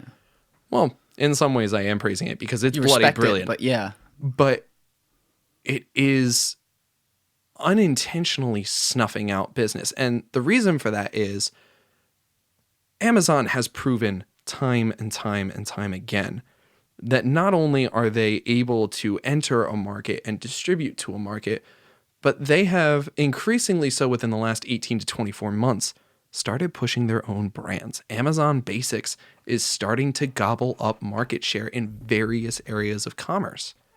And so, as that's going on, I think, and I would really love to see data on this because I haven't yet, and part of this is just my own hunch. I think Amazon Basics is going to start, if it hasn't already, driving businesses away. Oh, it's not a question, or it's It's not an inevitability. It's not a when. It's already happening. I mean, and that's just it. I wish I had the data to back it up. Amazon Basic. Mm-hmm. I'm pointing to things around my studio that are Amazon Basics. I don't think that is. But there, yeah, like a lot of this isn't, but there's some things that are. And there are some of the inherent, like, easy things that you must have, like the XLR cables and things like that work fucking great. I forget the price, but it's low. Right. Because they can. They're willing to invest in losing money because they can, to then make themselves the driver of what controls the marketplace where they can set prices eventually. That's why you see some things where you may have bought it 2 months ago and it was $60 and now it's $130. It's the Walmart model. It is the Walmart model. And the difference, Walmart's scaling their e-com too. That's going to be very interesting, But Walmart was able to do that through their era of growth through the brick and mortar. And they've had to adjust. But there comes, to go back to it, there comes that point where you have to decide, like, okay, am I for free markets overall, or am I for what makes sense? And look, it's not just what businesses stay in business, or about how much a company is able to use their overly large scale to drive out other companies from competition. It's about more than that. And everyone was wondering what the big first company was going to be for the antitrust suit from the Justice Department. And a lot of bets were on Amazon because obviously it seems like, Trump was in office and Bezos and Trump certainly butted heads a lot, and it was a personal kind of thing. And Bezos is also the wealthiest guy in the world. So I was thinking, like, all right, Amazon's going to be the first. Amazon is not far behind, if at all. Maybe they're even ahead of Google. I don't know. But Google's algorithm, that is through the google.com, literally that page and going to that search bar, that is the source of the ultimate machine learning intelligence to build artificial intelligence through data amalgamation. I don't know if I used the last word there right, but data collection. Let's make it simpler. Yeah. And they built that algorithm, I think, in like 97, 98, and then brought it live right away. And the more adopters it got around the world, which it got a lot right away, and obviously now, like, anyone with the internet uses Google, that is the go-to. The more human thoughts from the more diverse number of perspectives you get on a constant basis. And then when it becomes your source of intelligence, you can also then, as they do with the Google algorithm, decide what they see first and therefore affect how they think about things. SEO, search Yes. engine optimization. And then you start paying for those placements. And so you're starting to find that, you know, yes, certainly some of them will say ad next to it, but I wonder how many of those placements that don't say ad are funded anyway, just through means that aren't necessarily technically qualified as an ad. You know, what are... Can we know that? There's no way for us to know that, right? Given that Google has a proprietary algorithm on it, I seriously doubt that. I certainly haven't figured it out, and I would encourage anyone who has to please tell me. Have you ever seen the movie Ex-Machina? I have not. All right, it came out maybe like 2015. Okay. The concept is this. Picture like, you know, Google was founded by Larry Page and Sergey Brin. They basically, for the movie, created a company that's like Google and is founded by one guy. Right. And so at the company, they have some competition. Whoever wins talks with him or whatever. Mm-hmm. So this kid wins, and he gets contacted by the starter of the company and says, come visit me on my remote island. He goes to his remote island, and I'm not going to spoil the movie and tell you what happens, but the concept is he goes to this remote island out in the jungle, and the founder shares with him the fact that he has developed an artificial intelligence life form, so to speak, right? Like in a body and everything.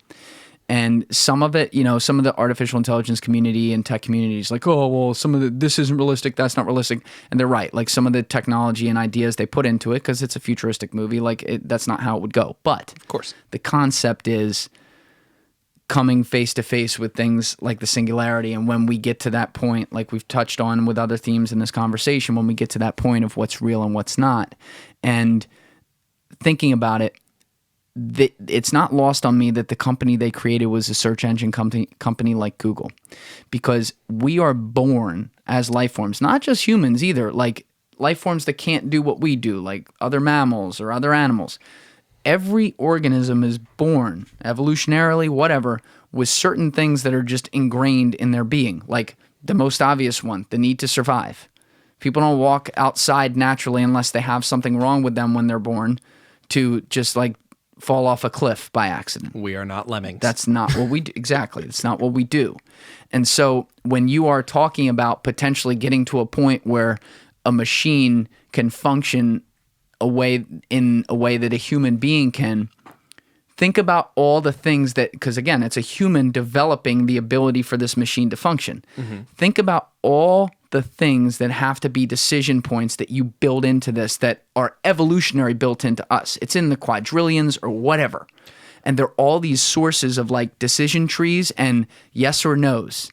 And so part of it, a way to make that exponentially be able to teach itself and continue to build that, is by reading what human beings think and then making patterns with it and reading what all those things put together then create. So when you think of Google now and you go to type something in, if you want to know how does a camcorder work, right? Like maybe you start there. I'm just looking at a camcorder, so I'm using that example. And then these other 5 questions are most likely to be asked. The machine can learn not just what people are asking and wondering.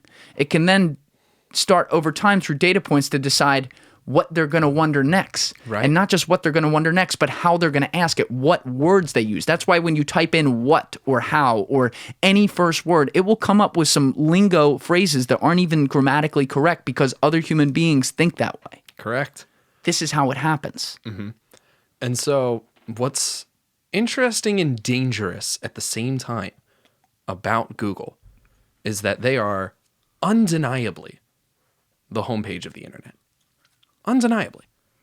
I would say a vast majority of internet traffic when you open a browser on whatever platform it is, whether it's a phone, whether it is a tablet or a computer, your homepage is set to Google. And if it's not, you're probably going to go to Google to go to wherever you want to go, unless you have a direct URL in mind.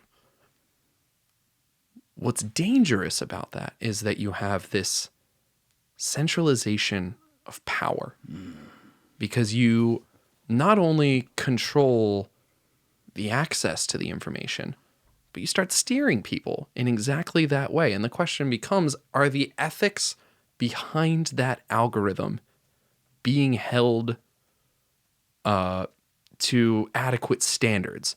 Are they being surveilled by people? Are we consistently reevaluating whether or not that bias, or listen to me, that system has inherent bias within it?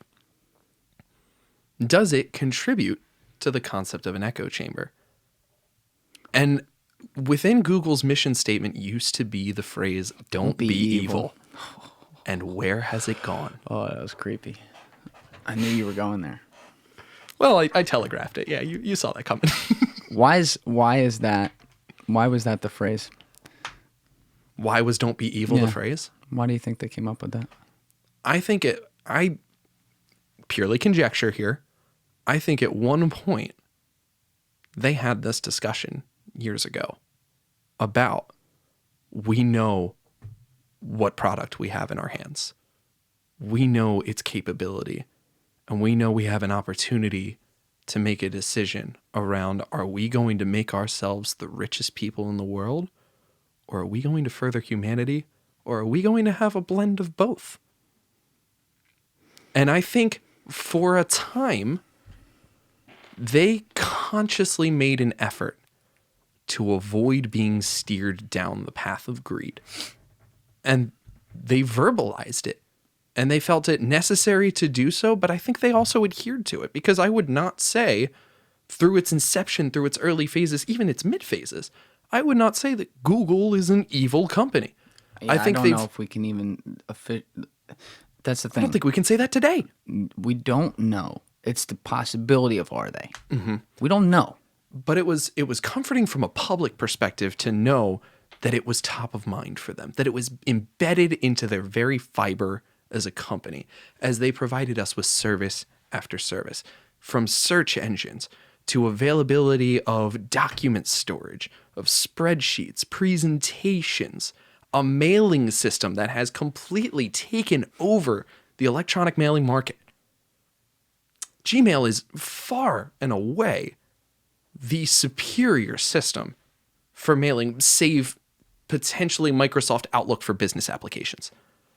They also, and all these companies do, this is not unique to them at all. Mm-hmm. But since their inception, they have invested in serious talent.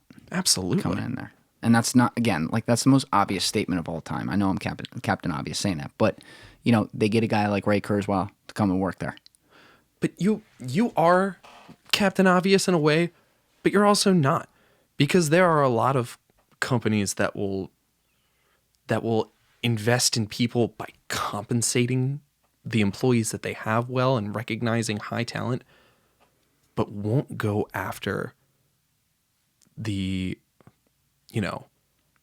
diamond in the rough, that one web developer that can truly turn your company around and be innovative. And Google had the cojones to really go for that. Because those companies are afraid to bring in people who are going to tell them what to do. And they want to tell the people what to do. One of the hardest things to do as a leader is to listen. Yeah. And when you respect the ideas of those around you, and you understand that your job as a leader, your job as a manager, is not to order, but it is to assemble a team of people who are the best at what they do, and trust them, and know that you can step in to steer when necessary to stay mission focused, but you got to let your employees do their jobs. And Google has done an incredible job of that. Absolutely incredible, possibly unparalleled. If I asked you as a manager to name what your broad job description is, and let's say your answer of what that description is of to assemble, and that description was what it was. If I asked you that question and said, tell me what your job is without giving me a foil to it, which in English, what I mean is, don't tell me what your job isn't. Tell me what your job is. Mm-hmm. Your answer would have been, my job is to assemble, and then the rest of what you said. Is that fair to say? My answer would be, it is to make a reality the vision of a strategic organization. So it's to manifest. My job is to understand what a business strategy team has decided they want to come up with, take it to a team of technical experts and say, this is what we need to do. Now you tell me the best way that we can do it, and I'll help us get there. Okay. I'm pointing this out because you just gave me a affirmative and also what I do answer. And the second part I liked better because it was more in English, whereas the first part was like, I'm taking the strategic data and jargon. Right, exactly. It's jargon. The phrase "don't be evil." Remember we talked about negative versus positive connotation as humans? It is Absolutely. a completely negative phrase. Do not be evil. It starts with a not, a negative. It ends with one of the most negative words in any language, evil. Absolutely. So there is a constant reminder. I mean, this used to be, this was everywhere. I don't know if they like had it on their homepage or anything, but it was, this phrase was everywhere. It's known in popular culture. I don't know if it's like still there, but it will always be associated with them. And the employees that they built up this company over the years, yes, to your point, they obviously had that discussion early and at least recognized that it could go that way. And like and so I appreciate that. Mm-hmm. But the way they decided to implement it among their workforce was a culture of fear of what could be instead of a culture of hope of what it should be. And so it's like anything else. When you project something, you often become the thing you project, even if you're saying not to do it. You either die a hero or live long enough to see yourself become the villain. No, really. And that's what I think about, because our first reaction is to assume all these people are evil. We don't know that. And that's the point. You can't say for sure Google is evil. It's part of being a skeptic. Yes. And like it's easy to say when it comes to like discourse and someone disagrees with the discourse that they may favor or something like that. They say, oh, they must be evil because they're shutting down the other discourse. That's not necessarily true. But when things are left unchecked, bad things can happen. Mm-hmm. And it's obviously we've pounded away at the argument of regulation versus free market capitalism. That's one thing. We don't need to hit that again. But it also then comes down to where is the greater good served here? It's so hard. It's so hard to think about. But you talk about like centralization. These companies, because of their reach, become their own governments. And yet, what's the one recourse we have to be able to fix them? The one recourse we have to be able to fix them is the one thing that can come above them in the pecking order, in the chain of command, which is a government. And what's the one thing that can get out of control if the people are taken out of the process and are forced to do what the government tells them to do, down to the individual all the way up from the corporation? The government. And so you are stuck between the shit and the fart here, because on the one hand, you can leave these companies. That's one of my favorite phrases. I say it all the time. On the one hand, you can leave these companies unchecked and say, hey, it's better to leave the free market capitalism and let competition figure it out. And you know what? Assume that over time, most humans are going to do good. On the other hand, you come in and you be the big bad government. And I say that like in air quotes, right? Of course. And you tell them no free market capitalism, which means where else does it go? And then once you take that power, in that case, you took power over the ultimate tech companies. What else can you take power of? And Bill, like I know in the past, you and I have talked about this with banks actually, and we don't realize it. One of my favorite quotes from the financial crisis of 2008 is there was a great trader at Lehman Brothers who ended up, Lehman Brothers was the company back in September 2008, one of the main investment banks that failed. Right. And almost ended the world. And then the government had to step in and bail out the other banks. Otherwise, our financial system, without going into the details, would have ended as a whole. Right. And so this guy, Jared Dillian, who was a great trader there, wrote some books about Lehman Brothers. Mm-hmm. And the thing about that whole crisis was it was a very limited number of people who were relied upon in the chain of command of a corporation where everyone has to do their job to do their job, and they didn't. And so his quote was, and I'm going to amend it afterwards with my own commentary, of course, but his quote was, there were approximately 20,000, and I may be slightly paraphrasing here, but there were approximately 20,000 employees at Lehman Brothers. 19,995 of them were really good people who were really good at their jobs. I'll amend that and say it's probably more like 19,970 of them. Either way, the point is correct. And yet, what had to happen there? Because a few people, when left to their own devices, did not do their jobs and did not think of the consequences and slippery slope proportions of their actions and effect on everyone else. What happened is the government had to come in with our money and bail their asses out. And when the government comes in with our money, to say nothing of the government coming in and taking control in a situation, what else has to happen? They have to create a deterrence. And they have to create a system whereby there is a level of control that the government previously didn't have, such that something like this never happens again. And why is that? It's because the government is run by people who are elected to office who have a job to do and want to self-sustain their own career, because otherwise, if they don't, and people are pissed off and people want heads on a pike, they get voted out of office. And so what happens as a result? What happens as a result is now where there were 3 lawyers at a bank in a certain room, now there's 30 lawyers. And where there's now 30 lawyers, there's 300 new bylaws or new guidelines that banks have to follow. And now that there's 300 new bylaws and guidelines that banks have to follow, there's 3,000 more things that falls back to the customer that's now inconvenient in their life. And when there's 3,000 things that fall back to the customer, whatever they may be, company, individual, whatever, that's inconvenient to their life, now there is all these downstream effects that makes people have less utility than they did before the crisis happened. All because of a few bad apples. Yeah. Full circle. It's just, I try to have hope on things, and we all try to see the end outcome, and it's impossible. You know, you can simulate this stuff, but there is, no matter what you do, there is a potential downside or a straight up downside. Mm-hmm. Well, I'm going to, forgive me for this, but I'm going to go full physics nerd here. All right? Blast up. By the way, for people listening, just to be clear, I may end up saying this in the intro when I give you the intro, so they may have heard this, but Bill, we'll get to some of his like full backstory, maybe today or maybe another time he's on, but as you can probably tell at this point, Bill is a genius, one of the smarter guys I've ever met in my life.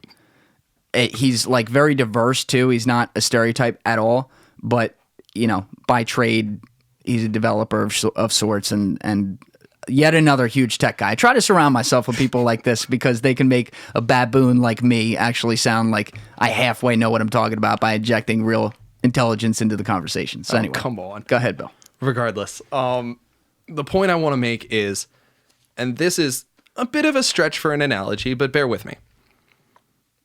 I'm going to take this to the laws of thermodynamics. There are 3 major laws you need to know. The 0th law, the 1st law, and the 2nd law. The 0th law says that everything in the universe is constructed of matter and energy. The 1st law is that matter and energy cannot be created, nor can they be destroyed.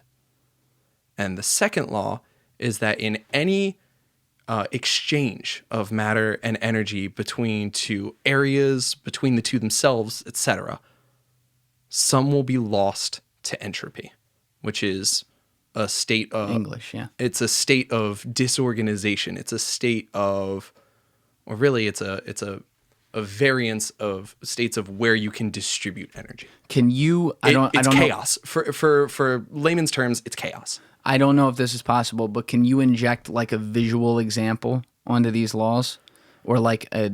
No, but I am about to go and actually explain it and make it make sense. Okay, all right. So to simplify it, the 0th law says there is a game. The 1st law says you cannot win the game. You can't make energy. You can't make matter. Mm-hmm. The 1st law is you cannot win the game. The 2nd law is you will always lose the game.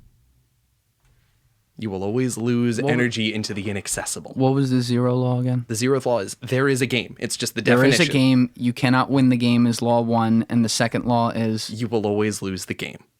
So as we direct our energy... So you... Wait. Okay, go ahead. I want to make sure I got it. There is a game. Yes. Because 1 and 2 sound like the same. You cannot win the game. and then you will always lose the game. Yes. So meaning they're basically saying there's no tie, there's only loss. There is only defeat. Okay. You can get close to tie, but you can never fully tie. And so this go ahead. relates back in the way that, you've brought up a situation where banks were operating in an comparatively unregulated fashion prior to the '08 financial crisis. And due to the actions of 35 traders, there were legal implications. We had to go in. Derivatives guys and stuff like, or CEOs, yeah. We had to go in and spend energy to, look at these processes and make changes to support, not only the security of global financial health, but also the security of our representatives in Congress and our lawmakers and, positions of authority. And when you say we, I'm going to keep being clear here to make sure we're on track. When you say we, you're saying we the people through the representation of government. That is exactly what I'm saying. Okay. Yes. Thank you for clarifying. But as we've done so, we've lost a little bit of our freedom that we won't get back.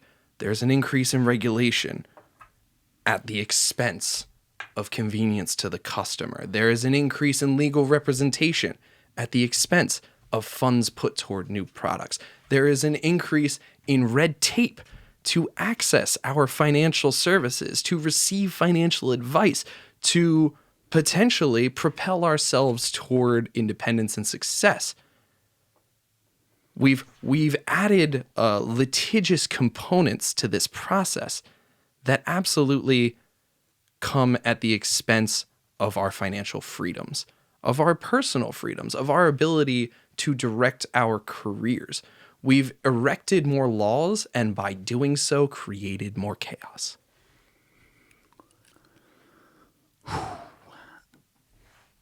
Second level to this, because I follow completely, and I hope people out there do follow, because I think you just explained that beautifully. I always say on this show, and I'll say it forever, in English, like give it to me in English with stuff. Mm-hmm. And you just put that, at least for me, in very good English, so I hope everyone else felt that way. I tried, and I apologize if you didn't. I always like to think of like extreme examples to see if it applies. So like, when was the Constitution written? Like 1789, something like that? Let's just make it easy. Okay. 1800. America's a country. Yep. Chilling. You got your log cabin. You got your apple trees outside. Maybe you have some horses and shit. And you're a farmer.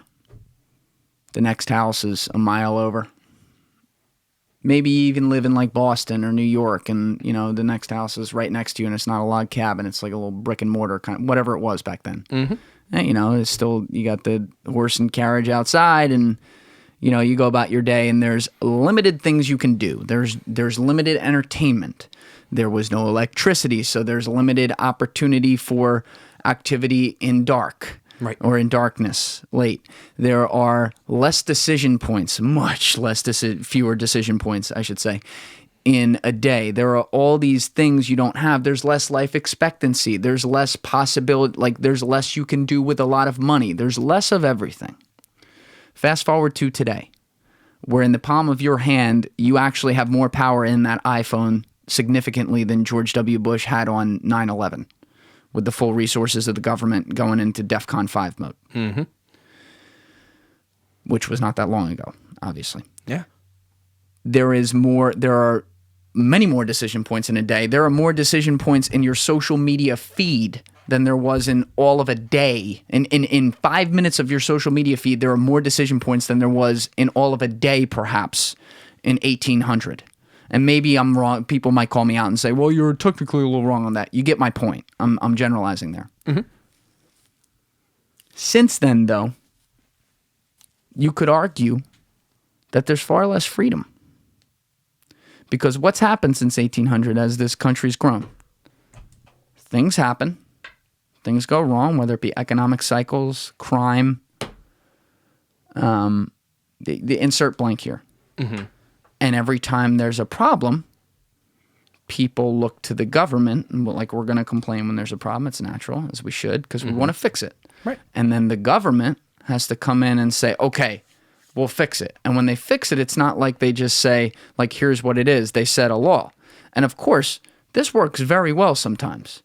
Obviously, it is a very good thing that we set a law that African Americans are not, first of all, they are African Americans. They're not slaves. And secondly, they're not 3/5 of a person. They're a full person. Like, right. Yes, there's like, we get caught in this rabbit hole like this all has to be negative. No, there's a lot of great things. It's called progress. It's what it's supposed to be. That's just the most blatant, obvious example. But there's also red tape that's put up as you get layers to this over and over and over again. So even though the world becomes more free with your access to things and resources and possibilities of what you can do or where you can go, even how fast you can go there, I'm getting deep here, there is still less that you can do from a freedom perspective, in the same way that, like, you know, I guess, and I don't know about this one, but maybe it's like illegal to own a rocket launcher. I gotta think that's illegal, right? That's not a weapon. Like I'm sorry, it is a weapon, but it's not a that's not like a gun. That's like a fucking rocket launcher. It's not a pocket firearm. Exactly, yeah. Exactly. But hypothetically, let's say they existed in 1800, you could fucking own one. They're not gonna stop you back then. And let's look at it logically too. There weren't people walking into movie theaters or into schools shooting people up. At least statistically speaking, I think. Someone will probably point out that happened at some point in like 1800. But how much of that was the access and availability to the advancement of a fully automated firearm?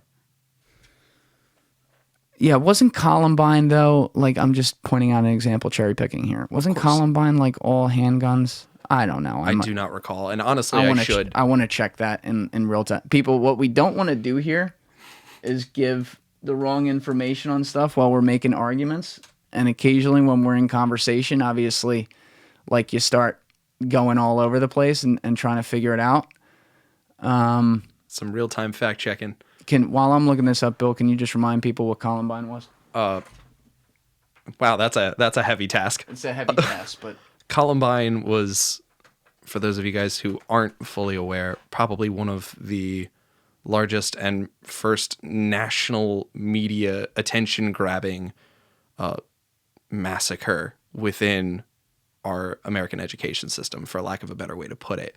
There was an armed gunman who went through the school, and God, it's disgusting that I have to say that this is a trope you've heard hundreds of times at this point, but a lot, with no regard for human life, went through and struck many people down. Yeah, and I'm glad I looked it up because I was wrong. They used Tec-9s right away. Like, yep. I don't even have to look at the rest of the guns. A Tec-9 is an automatic caliber carbine, I think the official term is. But I don't know how many rounds a second it is, but it's much more powerful than a pistol. So, to be clear, to go back to your original point on that, yeah, it's not like you had that in 1800. So, it's also like those possibilities, it works that way. The more possibilities you get, the more red tape you get against the new possibilities versus what used to exist. Like, when they said the right to bear arms, you know, they didn't have AK-47s. They had muskets. Yeah. But some of that makes sense. Some of that is logical because we found the need for laws in 1800 because people were presented with choice. People had free will. We respected the idea of freedom.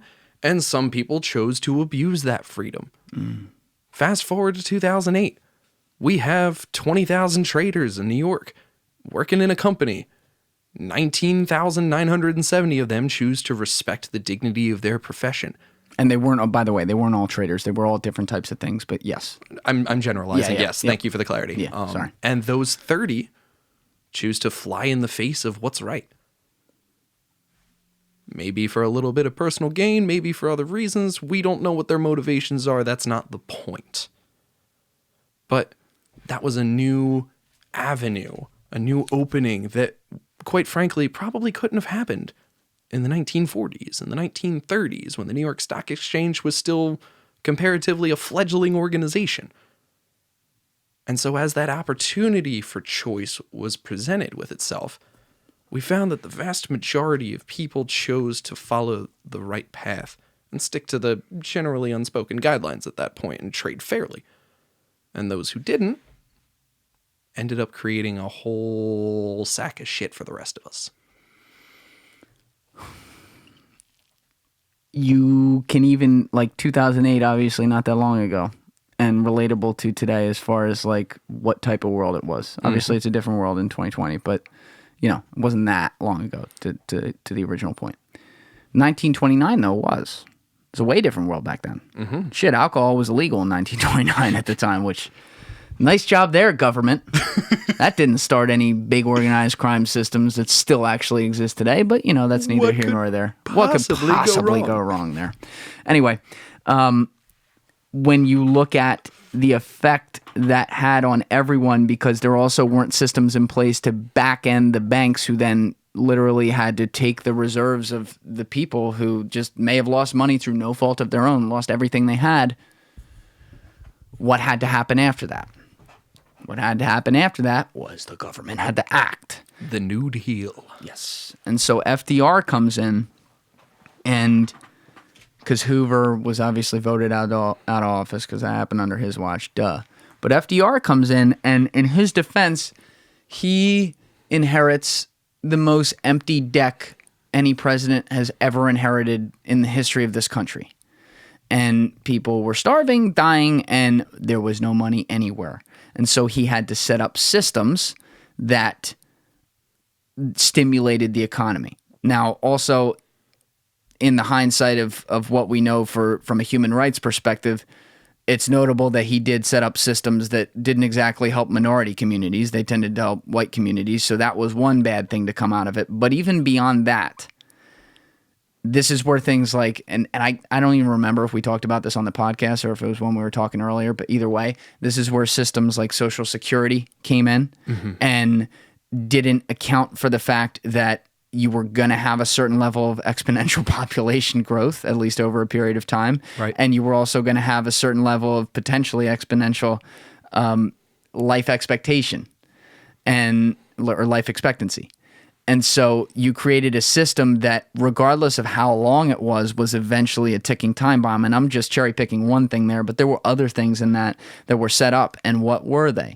They were a response to what happened. They were a response to a new thing that was there. In this case, a relatively new thing as far as the level to which it affected society was the stock market, and the widespreadness, or whatever the word is, to all different people across the economy, from businessmen to even some regular people buying stock, was affecting how banks were open or closed. So this was a new frontier.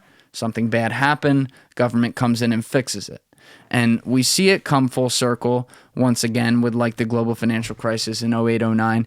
But you can relate it to our point on this to anything.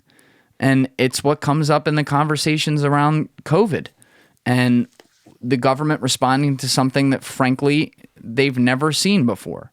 The last one was the Spanish flu in 1918, 1919, and people died. But guess what? There was less of an expectancy on human life back then, for one thing.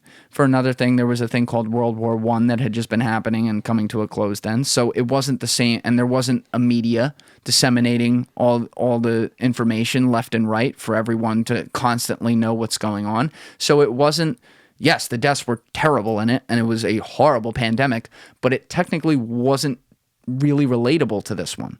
And so with this one, the government had to deal with hand-on the fact that everyone had mass communication and was going to be fearful about this, righteously so, and they had to deal with how they were going to try to get rid of it in the shortest amount of time and get popular buy-in from the population to do it. And part of getting popular buy-in from the population to do it was setting regulations to make sure that there was some forced buy-in. And then also some stipulations that were open-ended with like, well, if you guys do this, we might have to come in and do this, by leading like, hey, there could be more if you don't like follow our guidelines, not even our regulations. And it has completely changed the way people act. And so we've gone full circle here like 6 times today, which is awesome. But we started this rabbit hole with the fact that you're damned if you do, damned if you don't, in a way, coming in to regulate companies like Google and Amazon. But it's really everything. Because no matter what we do, whether it's an individual company that you're like, oh, do we go anti-capitalist and come in and trust bust? Or whether it's, a situation of a crime that a human commits, that's a new type of crime, there's always going to be a level to which we learn something new that's possible, that's bad, that happens, and some ruling body, in this case, anytime it's a government, comes in and says, okay, here's how that's going to be avoided in the future. Here's the rule we're setting. Trying to decide which direction I want to go on this, because you've brought up two different points that I want to make. One, and I think this is a one-sentence thing and I'm out of it, I do not equate trust busting with anti-capitalism. That's important, yeah. I do not equate those two. But the second thing is, and this is perhaps more topical to today, I think that, and this relates back to my concept of leadership that I discussed earlier. The job of leadership is to surround yourself with subject matter experts, listen to them, and know that you've assembled the best and the brightest minds and steer them. And so, in this instance, with the coronavirus pandemic, I believe there was an initial attempt to surround ourselves with the best and brightest minds. And perhaps you can say what you like about whether or not you agree with his recommendations or not, but Dr. Anthony Fauci is one of the brightest epidemiology minds of his generation, and perhaps of ours. The man has dedicated his entire professional career to infectious disease. Mm-hmm. And we heard his damning prophecies at the beginning of this whole pandemic. Back in, there are some reports that say that government officials were hearing about this even in January, before most of the American populace knew what COVID-19 was. But we disregarded a lot of the recommendations we ignored the calls to action, I'll say. We didn't, as a public, do a good job of spreading information about what the true danger of infectious disease is. We missed an opportunity as a country to take a moment for public education and to really, really throw ourselves and the full force of the American public at a threat to our economy, to our national security, to our public health, to our way of life. We failed. This is going to be something that is judged maybe for the rest of our lifetime. It's going to be something we look back on, just like people still, and it's only 12 years later, but people look back on the financial crisis and it's still analyzed. It's still like, who was at fault? Why? We trace it back to them. And the bottom line is, whenever you inject politics into a situation, it immediately takes away at least a part of objectivity towards it. And it puts a level of subjectivity that can't ever be taken out. It's just what it is. I agree. I think that what you just said, though, has a lot of truth in it. And I also think there is a lot of truth to the fact that at the beginning, at least by public appearances and what the general bipartisan opinion was, regardless of how people were judging Trump handled it, what the bipartisan opinion was of the people who were in the room on the situation was that there was serious expertise. We could agree on that, like Fauci, Birx, all them. Absolutely. Okay. At some point, that started to shift.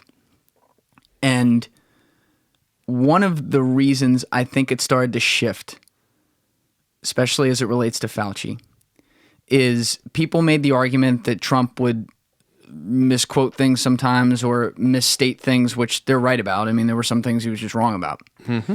And I thought Fauci did a very good job diplomatically, quietly correcting it without making Trump look bad. I thought he was really, like, as someone who is a public servant in that case, who wants the same outcome that Trump does, which is to end this pandemic and, have people be able to return to their lives. Mm-hmm. I thought he did an excellent job of that, especially the first couple months. Eventually, when Trump got to things that were less related to him misstating facts out loud, and I'm not saying that he stopped doing that. Of course. I want to be clear. He's still, and we could go month by month, day by day. He misstated things consistently. It's just what it was. Mm-hmm. Outside of that, though, when he would try to do or look at some of the positive outcomes to try to return people to their lives and stop people from losing their businesses, losing their homes, and falling into mental problems like depression and suicide due to isolation or failure or whatever, there was a level to which Dr. Fauci would then, I don't know what month this was when it really started, but he would then separately from Trump, like not on a stage with him talking, he would separately come out and say, he would paint the bleak picture over and over again. Mm-hmm. Negative. We're going to lose. We're only just starting. The second wave's coming. There will be a third wave too. The vaccine, we said it's going to take 12 months. There's no way. That's too soon. It's going to take longer. You have to go inside. We're trying, and then goes to the ultimate fear tactic, fear of loss. We're trying to save lives here. That's more important than opening up the economy. And people talked about at the beginning the virus being worse than the cure. Now inject into all this the fact that it was a campaign in an election year. And we're recording this post-election when all this bullshit's going on. And we're not, you and I talk, we don't want to talk about that. I recorded one last night with somebody. We don't want to fucking talk about it. We're not going there. Right. Let's just focus on what we're talking. You cool? State of the task at hand. Okay. Anyway, when you inject that into it, to bring it back to the original point of politics, you can't unring that bell. And what's true becomes false. What's false becomes true. What's up becomes down. What's down becomes up. And then you create tribes around even the expertise. Well, who's the expertise here? Now, I look at this with some nuance. Mm-hmm. Are there some things that Dr. Fauci did that pissed me off? Yes. Are there some things that Trump did that pissed me off? Yes. Mm-hmm. So as far as I'm concerned, just for the sake of argument, I'm not saying this is the case, but let's say they're on equal footing of some good and some bad in my mind, just for the sake of argument, right? Sure. I think that because they both got some things right and they both got some things wrong, I think that overall that makes them both right and both wrong. Now I just twisted your head there. So let me explain. Hit it. When you are focused on your outcome, there is, just as human beings, we're going to have confirmation bias on things. Of course. Confirmation bias does not, sometimes it does, but it doesn't mean we're wrong. Always. It can mean that we're half right, or 3/4 of the way right, or 1/4 of the way right, and the rest of the way wrong. Mm-hmm. And so, prime example, someone used this the other day. It was fucking brilliant. They said, when you were doing math problems in like high school calc, and you did all the work on like a full page of a problem, and it got a little off, and you knew what the final answer was because you had deduced it, and you realized that the final answer you came up with after all this work, and mind you, you're timed in this test, you knew that the final answer you had was like a decimal place off. Right. Meaning the right numbers, but it was a decimal place off. You're going to put the right answer. You're going to move the decimal point, and then just hope the teacher, because what's the thing? The teacher's going to give you the most amount of credit because the first thing they look at, he got the answer right. And then they're going to go back and look at the work and realize some of the work's wrong. Whereas when they see the answer's wrong right away, they're more likely to just take away from it. So here's what I mean by this. What was Fauci's outcome that he wanted? He wanted the pandemic to end. He wanted to save lives. And he wanted to make sure that the actual epidemiology, did I say that word right? Close enough. Yeah, sorry. Again, not as smart here, but can't all be like get that. Out of here. But he wanted that to be the central focus, and he wanted that to win the day and win all reason and win all logic because he's a 78 or 79-year-old man, and this is what he had done his entire career. This is what he lived, breathed, shit, and fucked every day. Yep. All right, that's it. Trump wanted the outcome to be to end the pandemic, but in a way that also allows people to return to their life normal as soon as possible so that they could live, make money, be out of isolation, not have to work. Like, he's looking at it also from more than Fauci might be, and I'm not speaking for Fauci, but possibly, for the sake of argument, more than Fauci might be. He's looking at all the mental health problems that other experts are telling him about, like, all these people are in isolation, they're not meant to be like that, Of course. this is not normal, yada, yada, yada. And he's going, that can't happen on my watch. And he's got an election to try to win in November. Yeah. So you add in that there's one perspective there and another perspective from two very different areas of expertise. Oh, yeah. Very different areas. Oh, yeah. That is bound to crash up against each other. Of course. And then the public, based on their political interests, will pick a side of who they more agree with. And frankly, I use the decimal example because perhaps Dr. Fauci, in the confirmation of this being, and I don't mean to at all equate it to something positive at all. So let's just be clear. I'm using this as an example. This is his Super Bowl. Yep. It will never get bigger than this, hopefully. The hope to God it never gets bigger than this for him. In all of his life. Yep. So he is more likely to, just by confirmation bias, play up the worst case scenarios and play up the worst that can happen and play up the priorities that he knows as an epidemiologist, however the fuck you say it, to be able to make sure that this doesn't spread as much and doesn't kill one life too many. Whereas Trump is looking at it not as an epidemiologist. How many times am I going to say this? But as someone who's also looking at other things that may lead to unhappiness and even ultimately, like potentially, like mental health related suicide death. Of course. So he moves his own decimal points on his end as well to, like, maybe he makes the virus not as bad as it really is with his decimal points, whereas Fauci makes it worse than it really is. And once again, what do we get? An answer in the middle. But what do we get? A public split far away from the middle. I need to take a lap. So, I admittedly, and this is my stupid science gerbil brain, running on the hamster wheel. I am inclined to agree more so with the recommendations of the scientists, of the epidemiologists, and I acknowledge that I have a degree of personal bias in that space. I will be wholly cognizant of that. Tell people your major in college. Both of them. So I started college as a chemical engineering major, made it through my first 2 years of that, and decided it was just not the right path for me to pursue. Where did you go? I was at the University of Delaware. And their chemical engineering program is top 10 in the country, right? Correct. What was your ranking in the class? At the end of my first year, when they gave me our official rankings, I was at the top.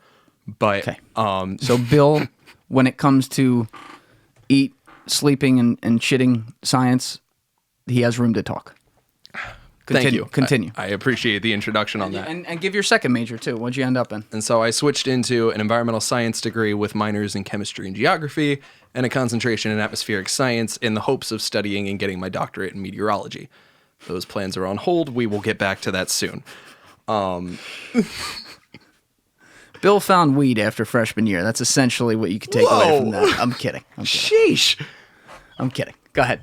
All right. But the point I'm trying to get to here is that I am inclined to trust the scientists here because this is exactly what they do. They understand the transmission of viruses, how they go from one person to another. And the fact of the matter is, we're in a situation today where 220,000 Americans have died due to COVID-19, something like that. And you can make the argument that no matter what we did, that would have been unavoidable. You can make that argument. There are some people who believe with certain varying degrees of accuracy that perhaps a herd immunity approach would have been better. I personally disagree with that, but it certainly would have gotten us out of the way of the first wave faster. And I'm not going to make you I don't want to make you right now go through the scientific points, but just for the record, I talked about that with Bill earlier, and basically he had like data points to back that up, which doesn't mean they're inherently true all the way. Like, you can't really know. Some of it's obviously completely simulated, but Like he's not just saying that offhand to just disagree with it. So we find ourselves today in a situation where we had an opportunity to really try to get out ahead of this, not just as a country, but as a globe. You know, we look at, and this is maybe the only occasion in my entire life where I will praise the leadership of China. And granted, I also think that China doctored their own story, but that is an issue for another day. We look at the leadership of certain countries that really handled this quickly and well in the first wave, like South Korea, like New Zealand. Yeah, please use that example. Don't make me rip you a new asshole on China. Use the South Korea example. That's fair. Like I said, I absolutely believe that there was some propaganda going on there, and by some I mean all of it. But regardless, South Korea is a fair point. Yes, absolutely. South Korea, New Zealand, which had gotten the total number of new cases per day down to 0 for a time. Also a fair point. There were ways where we could have, at least temporarily as a country, gotten out ahead of this and resumed a lifestyle resembling normalcy. Unfortunately, we failed that litmus test, I would say, in May as a country. And we got it under control a little bit in the summer. We had a somewhat closer to normal summer experience.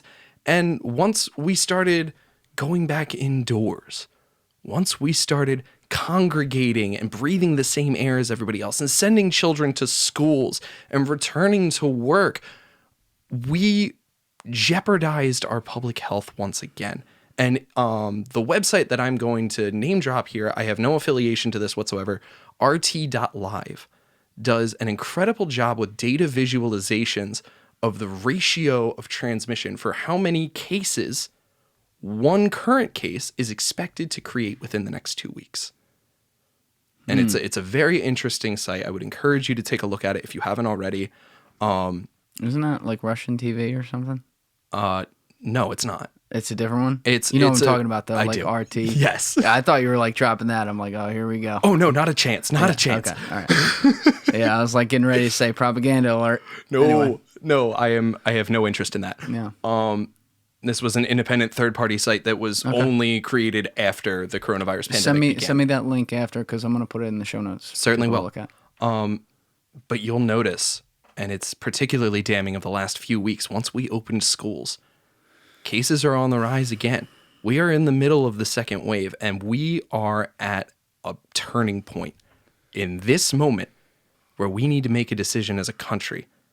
Are we going to listen to the experts? Are we going to suck it up and do the horribly inconvenient thing and possibly damaging thing to our mental health and our well-beings of isolating and trying to really put this thing to bed?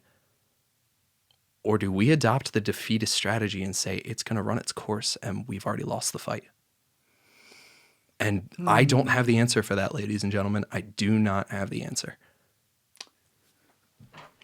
Do you know when we had the first self-driving car in this country, allegedly? What year? It was 07? 06, 07. Somewhere there? I believe, technically, of what we know of, Yeah. Google was the one that had it. Mm-hmm. Would you agree that there's been a lot of data points and a lot of innovation since then?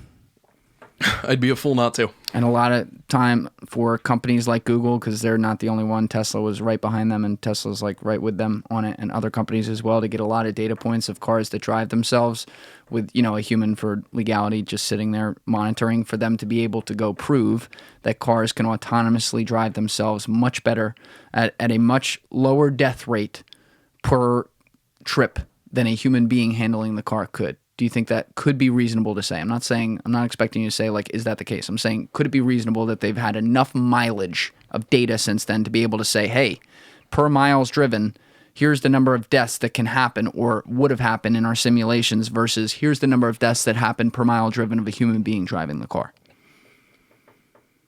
For the sake of the argument, I'll say yes. Okay. All right. Yeah. And again, you can check that afterwards, and I'll throw it in the intro if you want to. If you want to come back and say something against that to hedge or whatever. No worries. But this is where the argument in a totally different way of data versus humanity comes in. Because I'll tell you this. Let's say, and I don't have the numbers in front of me, let's say on the average day, I don't know, there's 10 fatal car accidents in the United States. I don't know if it's 10 or 100 or whatever, Right. but it's some number. Let's say it's 10. If the government starts allowing self-driving cars, Right. and for the sake of argument, we get to a day where there are an equal number at the same time, a 50-50 percentage of human cars and self-driving cars on the road on day one, just for the sake of this illogical experiment that you and I are setting right now. Right. If on day one, 10 people are killed in fatalities by human cars and one person is killed by an automated car, what's the news story? Automated car kills person. And I think I see where you're going with this. Yeah. And so there will, of course, on a human level, let's even say I knew the person that died. You don't think I'm going to be devastated? Of course I'm going to be devastated. Yeah. Of course I'm going to be emotional. And actually, if I was close with the person, I should, for the sake of this argument I'm making, I should be someone totally removed from the conversation here. Because the conversation here turns to the news story, and to be very, very unempathetic about it, if we're just going to label it the sob story of the one person who died versus the 10 people who died and with human-driven cars. And then let's say, for the sake of argument, we continue this experiment for 300 straight days or 400 straight days, and it continues at an average clip of 10 to 1. Right. We will continue to say the automated cars are bad despite the fact that they have a 90% reduction in death or fatality ability on the road. Because it is new, it is change, and we fight change, and we fight the unknown more than just change. And so because there's the unknown, and this is the devil we don't know, we ignore the devil we do know. And so when I look at COVID and I look at the data that the CDC puts out in September about fatality ratios, this is a September 10th report that's been in multiple show notes. I'll put it in there again every time. Of course. That shows that if you are 70 or above, yeah, there's a 5.5% chance that you die when contracting, whereby everything younger than that is within, I believe it's within like 1%, and all the way down to like the youngest people, it's like 0.02%. Far more dangerous than the regular flu, I might add. Of course. By a large factor. It's not even close. Oh, yeah. But there is a level to which you have to say, well, comparatively speaking, what is the trade-off in the long-term health and viability and freedom of the people in a country if we perpetually continue to, at the drop of a hat, when anything goes wrong, completely take away our norms and take away our, or voluntarily give up our civil liberties to try to get a lid on something that may never leave the air? Because, by the way, and I have not checked this in the last few weeks, but New Zealand, that got down to 0 cases, had a couple more cases come in. Correct. I don't know what they've done since then. I have no idea, people. So maybe they haven't locked down at all. I don't know. But I'm just saying, it still came back. It did. And, you know, for all my blustering, I do want to hedge that even if America did everything perfectly, even if we pulled a New Zealand and we got it down to 0, we'd still have to worry about other nations doing their part. And I'm not saying that they would or they wouldn't have. These are hypotheticals that I can't possibly dream of exploring. Yeah. But there's always the possibility that it could have re-entered and we could have to do this again. And to your credit, that is an extremely valid point of where do we draw that line between giving up our civil liberties and accepting an additional risk. Life is always throwing additional risks at us. We've been dealing with new challenges since the dawn of time. And most recently, the one that I think of the most that truly altered our way of life in a understandable knee-jerk reaction. And please don't ream me for this because there's a possibility I get canceled for this one. 9/11. Shaking. Keep going. Keep going. 9/11 was an incident where we as a country had never experienced, well, I shouldn't say never, but not since 1812 had we experienced an act of war on our turf. Well, Pearl Harbor. Okay, yes, I apologize. I'm sorry, but still, long time ago. No, you're 100% right, though. Long time ago.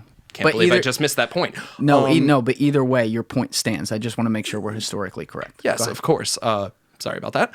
But here we are, it's 2001, and it's been 60-some years since we have had an act of aggression on our turf. And what did we do? We knee-jerked.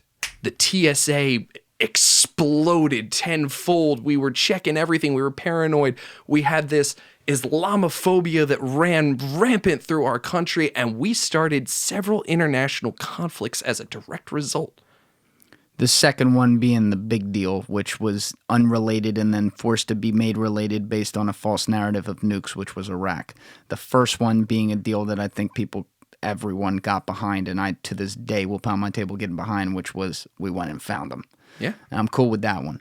It's the second one that was unrelated. There was a problem. But to your point, you're correct. But what else did we do? The TSA, like, yes, technically you're right. Those were civil liberties because security took 20 times as long. Mm-hmm. You had to take your shoes off and shit, and people had to feel you up in ways they didn't in the past. But that was the kind of thing where people were like, all right with it, as long as they knew the stipulations of what they couldn't get caught with. Like, don't bring a gun. Don't bring a knife. There were known concrete guidelines. Yes. And today, because of the nature of an invisible enemy, one that can't be seen with the naked eye, one that can't even be, at least with our current capabilities within medical technology, can't be tested for at the drop of a hat outside of the extremely wealthy.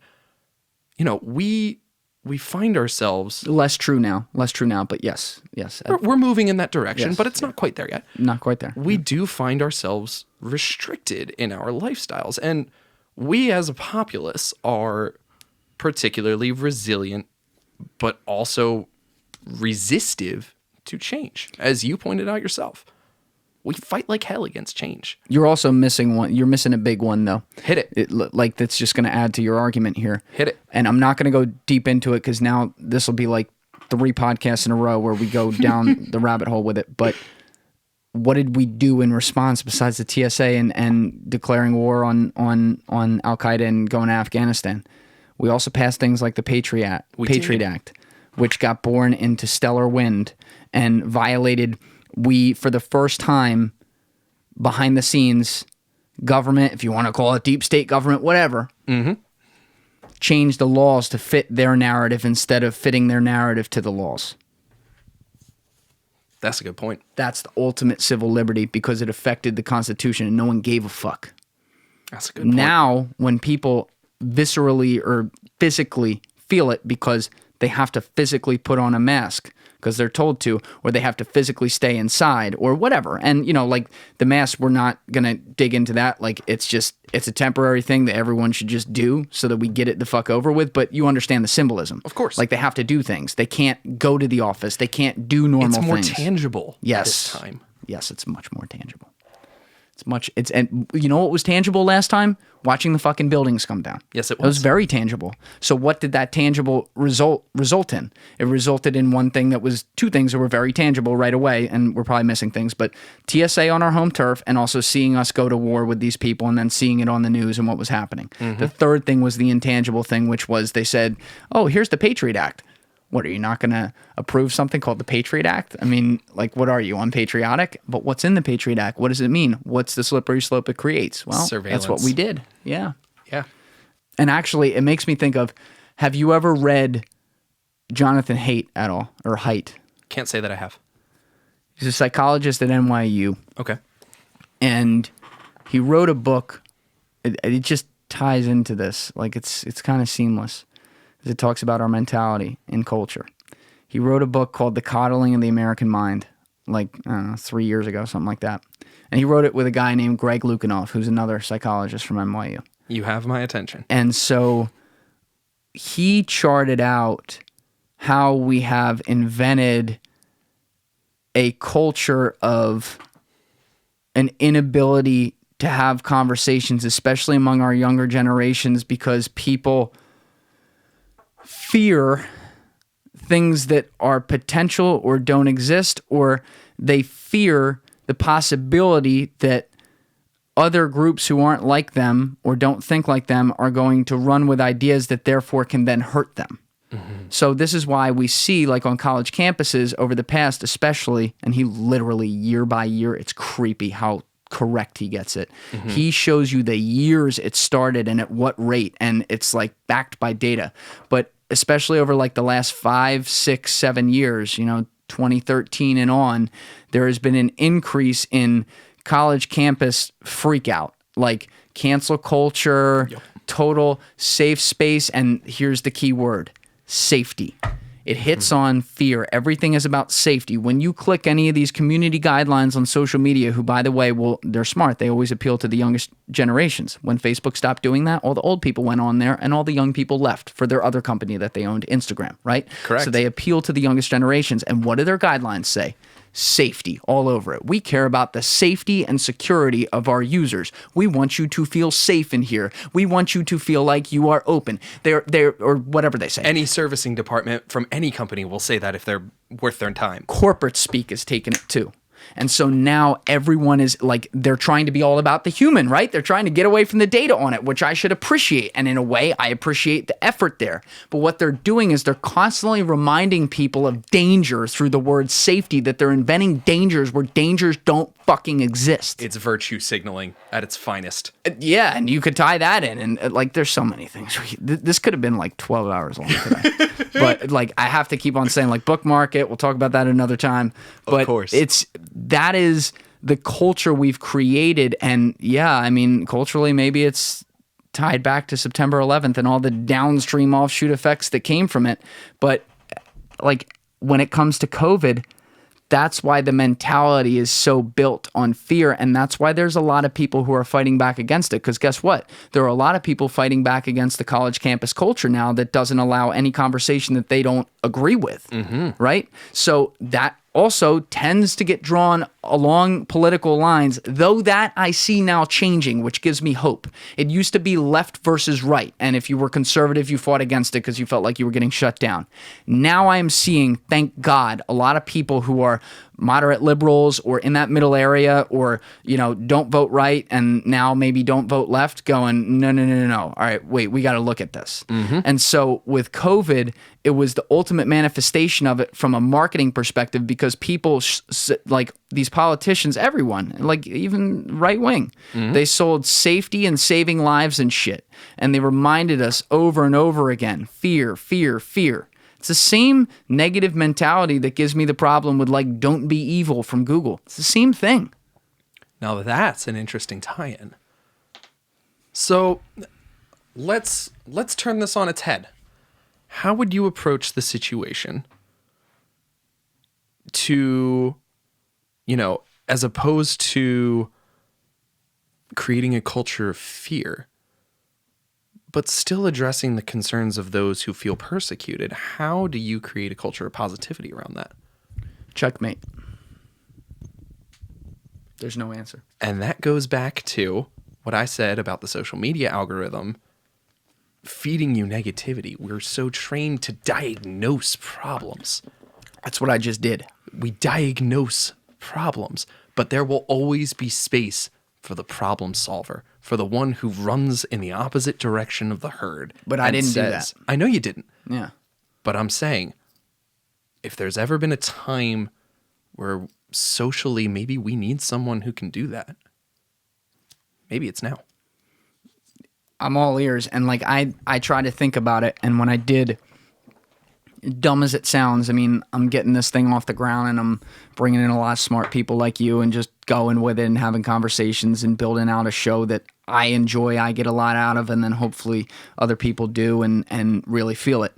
But, you know, like, along these lines on election night, like I did a show then just kind of talking about the things that were going on, and not just like live reporting what was happening. Anyone can do that. But like having the conversations around how we react to it and what I was thinking from a political perspective or like from a social perspective as we were seeing the results and the polling kind of come in.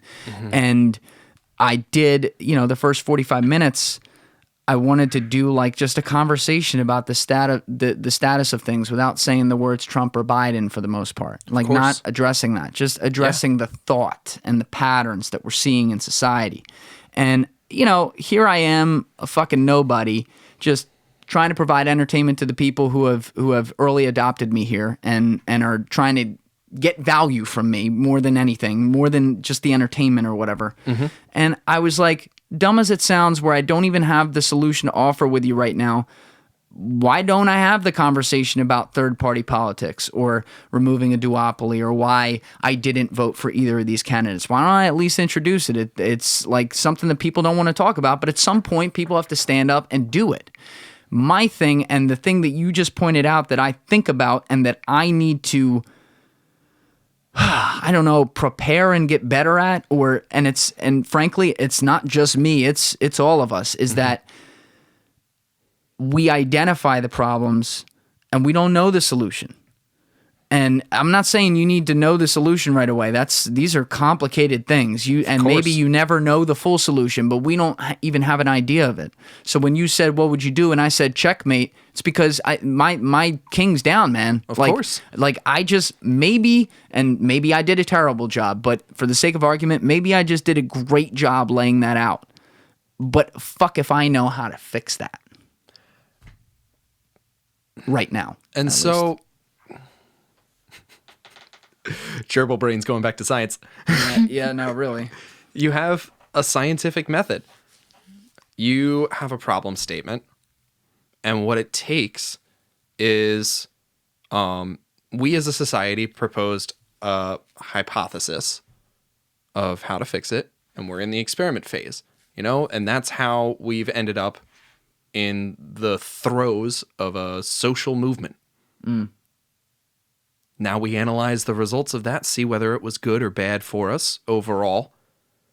Take the good, keep it, chuck the bad, make a new problem statement, reevaluate, iterate, continually think about what's better for all of us, what builds a more perfect union. And sometimes that's going to be changing our way of life for the betterment of public health. Sometimes that's going to be accepting that we have a challenge to public health that we don't have the means or technology to attack right now, but there are bigger things at stake. I am not in a position of power to make that decision. Can you define those bigger things, like how you think of them? And it could be really broad. I know I'm putting you on the spot. No, it's fine. You brought up a very interesting point about death rates and how they drop off exponentially, particularly relating back to coronavirus. But it's by age, though, too. That's what I was getting at, by age. And it's, there are also relationships to comorbidities, things of that nature. And I think you find that with a lot of illnesses, that mortality rates decrease as you decrease in age, decrease in complications to your health. But some of the other things outside of just your physical health would be exposure to screen time, availability of the outside, social interaction, being able to see your family, being able to hold a newborn nephew for the first time in your entire life. Having that opportunity, there are life experiences that you can't put a monetary value on that we do miss out on because of some of these restrictions. And who am I to say what's worth what? Quite frankly, I don't have the answer for you. I don't. And, I'm falling into my own trap here because I'm asking for answers and not providing them. But it's certainly food for thought. I think it also bursts a time where people, through the desperation of the things they lose that they can't put a value on, start to think about the potential of things that they haven't considered before. And in English, they start to look at normal things in their life, be it their health, their occupation, the way they spend money, even down to what type of money they use or how they spend. What is it they spend? Is it tangible or is it just cash like usual? And they start to look they have time to consider other alternative, better solutions. And I don't think that it's a coincidence that we've seen something like Bitcoin come back to Earth in the good way during the coronavirus pandemic. We've seen its price now start to approach where it was for like 2 seconds during the massive bubble at the end of 2017 into the very beginning of 2018. Yes. And we've seen money pile into the assets, so much so that I saw a statistic a couple weeks ago that somewhere in the 60 percentile, like maybe it was 65, 66, something like that, I'll look that up after, of Bitcoin has been held for at least a year or more, meaning people have not only been buying it, but they're holding it as if it's an asset that they believe in. And perhaps one of the reasons for this, besides just people being at home and having the time to watch the price slowly go up and start to think about it and start to think about a lot of things like their civil liberties or government control or how far their money's going to go because they don't know if they're going to have a job on the other side of this or what the future of the economy is going to look like. They start thinking about the most basic things like, well, how do I put food on the table and how do I put enough money in my pocket? And they start looking at new asset classes or old asset classes like gold or like, collection items or things like that and getting real creative. They even start looking at stocks. That's why we saw a lot of people gamified and going into Robinhood this whole time. But Bitcoin obviously has gotten adoption over this period because, generally speaking, its price has gone straight up like this throughout the pandemic since like right after the very beginning. Right. And part of the reason for that could be twofold or for two different reasons, meaning someone might lean to one way for adoption, someone may lean to another way as their reason for adoption. One being that it is an asset that is not inflatable, meaning it is defined as there will be 21 million total Bitcoins by the year 2041 or 2040, one of those 2 years, or 2141. There's 18.5 million right now, but meaning inflation will stop in 2141, I think it is. And the second idea being it is money that is immutable in that, or I shouldn't call it money. It is a storage of value that is protected on a secure online location that cuts out all the excess, waste, and control, hypothetically, of something like a government, because it wasn't created by the government. Correct. It's independent. Now, do you think that something like this is more just a reactionary trend right now while people have time on their hands at home and are thinking about their freedom and about their future and maybe panicking in some ways in their head or getting really overly creative in their head? Or do you think that is representative of a long-term trend? Because now, by the way, through the coronavirus pandemic, one of the many things we've seen happens every time there's some sort of economic crisis. What do central banks do, including the Fed, ours? They print money. They inflate our currency. They devalue a dollar. And no one fucking understands it, or very few people, I should say, ever think about the fact that the dollar they pull out of their pocket is worth a lot less the day after the government does that. Correct. So I would lean on the side of you need context. What you need to understand, and forgive me, I'm not totally up to date on the cryptocurrency markets right now. Sure. So while that may be true for Bitcoin, does that hold true for the others in that same asset class? No, not necessarily. It doesn't hold true for Ethereum or Litecoin or things of that nature. Right now, for example, yeah, a lot of them are increasing in price. So in theory, it could hold true, but you don't want to equate all of them like they're the same. They're different. And that's what I wanted to ask you is, do you have the same restrictions on Ethereum? I'm using that as an example. Are they also going to have a hard cap of the number of Ethereum coins or dollars or whatever their unit is? I know a lot less about Ethereum. Is there another one that you do? So XRP, okay, which is created by the company Ripple, but it is separate. Ripple is a company. They created this digital currency. It is not related to them. But Understood. I forget the exact amount there is, but it is, my understanding is it is a capped amount. Or to an extent a capped amount. We'll have to check that after. Okay. But the company currently still owns an enormous percentage of it themselves. So they can control. They can dole it. Yes. Understood. Whereas Bitcoin is just created out in the public. It is not owned. It's in the ether. Yes. Yes. And so without a suitable comparison to tie it into the performance of a pre-existing market, really difficult for me to say whether or not it's a trend. And the reason I say that is because we're seeing it rise, but we're seeing it rise in parallel with the remainder of the cryptocurrency market that does exist. But there is that important restriction that exists on Bitcoin that doesn't exist on the value of others, and that they can make more Litecoin or Ethereum or whatever it is whenever they so decide. But as you've said, there's going to be a hard cap on the number of Bitcoins. So my inclination is to say that yes, this will persist beyond the COVID-19 pandemic and lifestyle changes that come about because of that. The reason I say that is this is the crisis of now.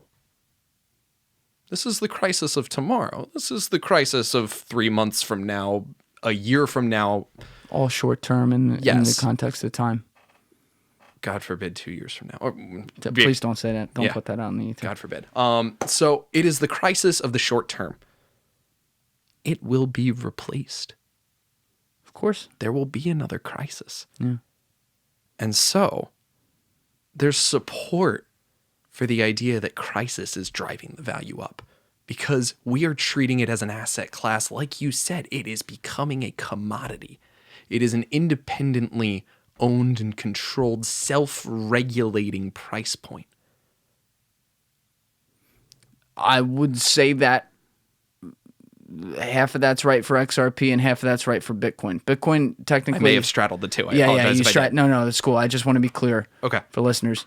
I would say for Bitcoin, because it does not have a company over it and it is just publicly mined in the open, we don't need to go into details, but basically there's roughly 18.5 million Bitcoins out there right now. There will be only 21 million when it's done. That is finito. That you can't change that. Mm-hmm.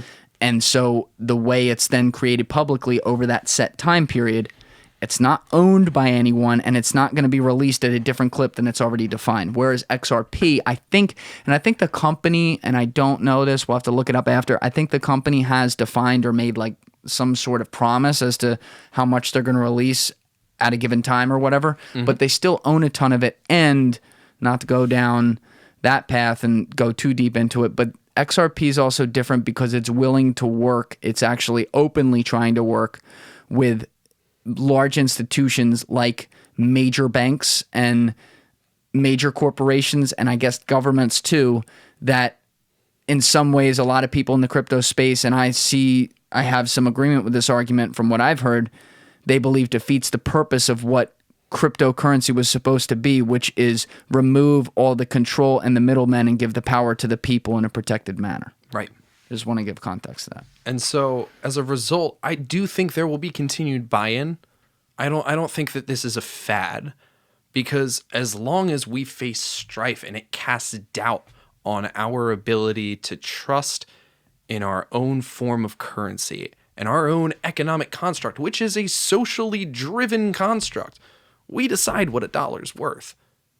As a people, we decide what a dollar's worth. It's paper. It's not backed by gold. Yeah.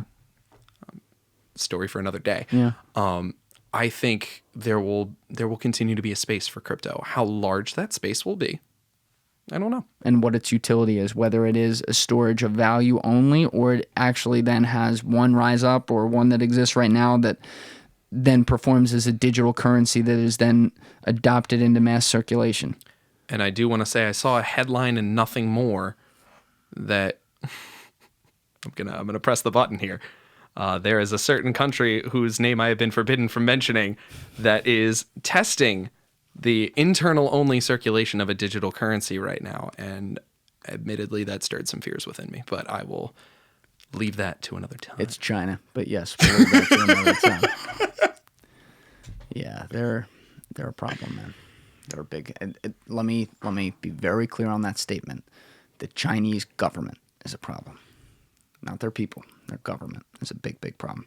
But yeah, if we were going to start that right now, that in and of itself is a 6-day conversation at a minimum. So, Bill, my head hurts. This was great. My head hurts too. You've made me think a lot, man. Thank you for coming out, and thanks for your measured thoughts as well. And what I liked about this is there are some things I have to go back and review from this conversation. I'm actually really going to listen to this one close, because there are some things that we generated some agreement out of disagreements as well, which is really cool. That's powerful. It's powerful because that's what you can do, especially when you're doing long form like this. You sit down, you have conversations, and all these different streams of consciousness can tie together and then form these patterns. And then suddenly you realize, like, oh, ideologically, we may have started differently on this one rabbit hole, but then we ended up on this thing, and boom, like it all makes sense. There is more that unites us than divides us. Oh my God. Yeah, that's why I preach against the duopoly, and we'll continue to do so. I'm with you on that one. Well, listen, brother, good to see you. Good to see Thanks you for coming too. in. We will have to do this again down the line. My pleasure. I'm you're looking open. forward to it. All right. Absolutely. All right, everyone else, you know what it is. I'm Julian Dory. This is Bill Facciolo, and this is Trendifier. Now give it a thought. Get back to me. Peace.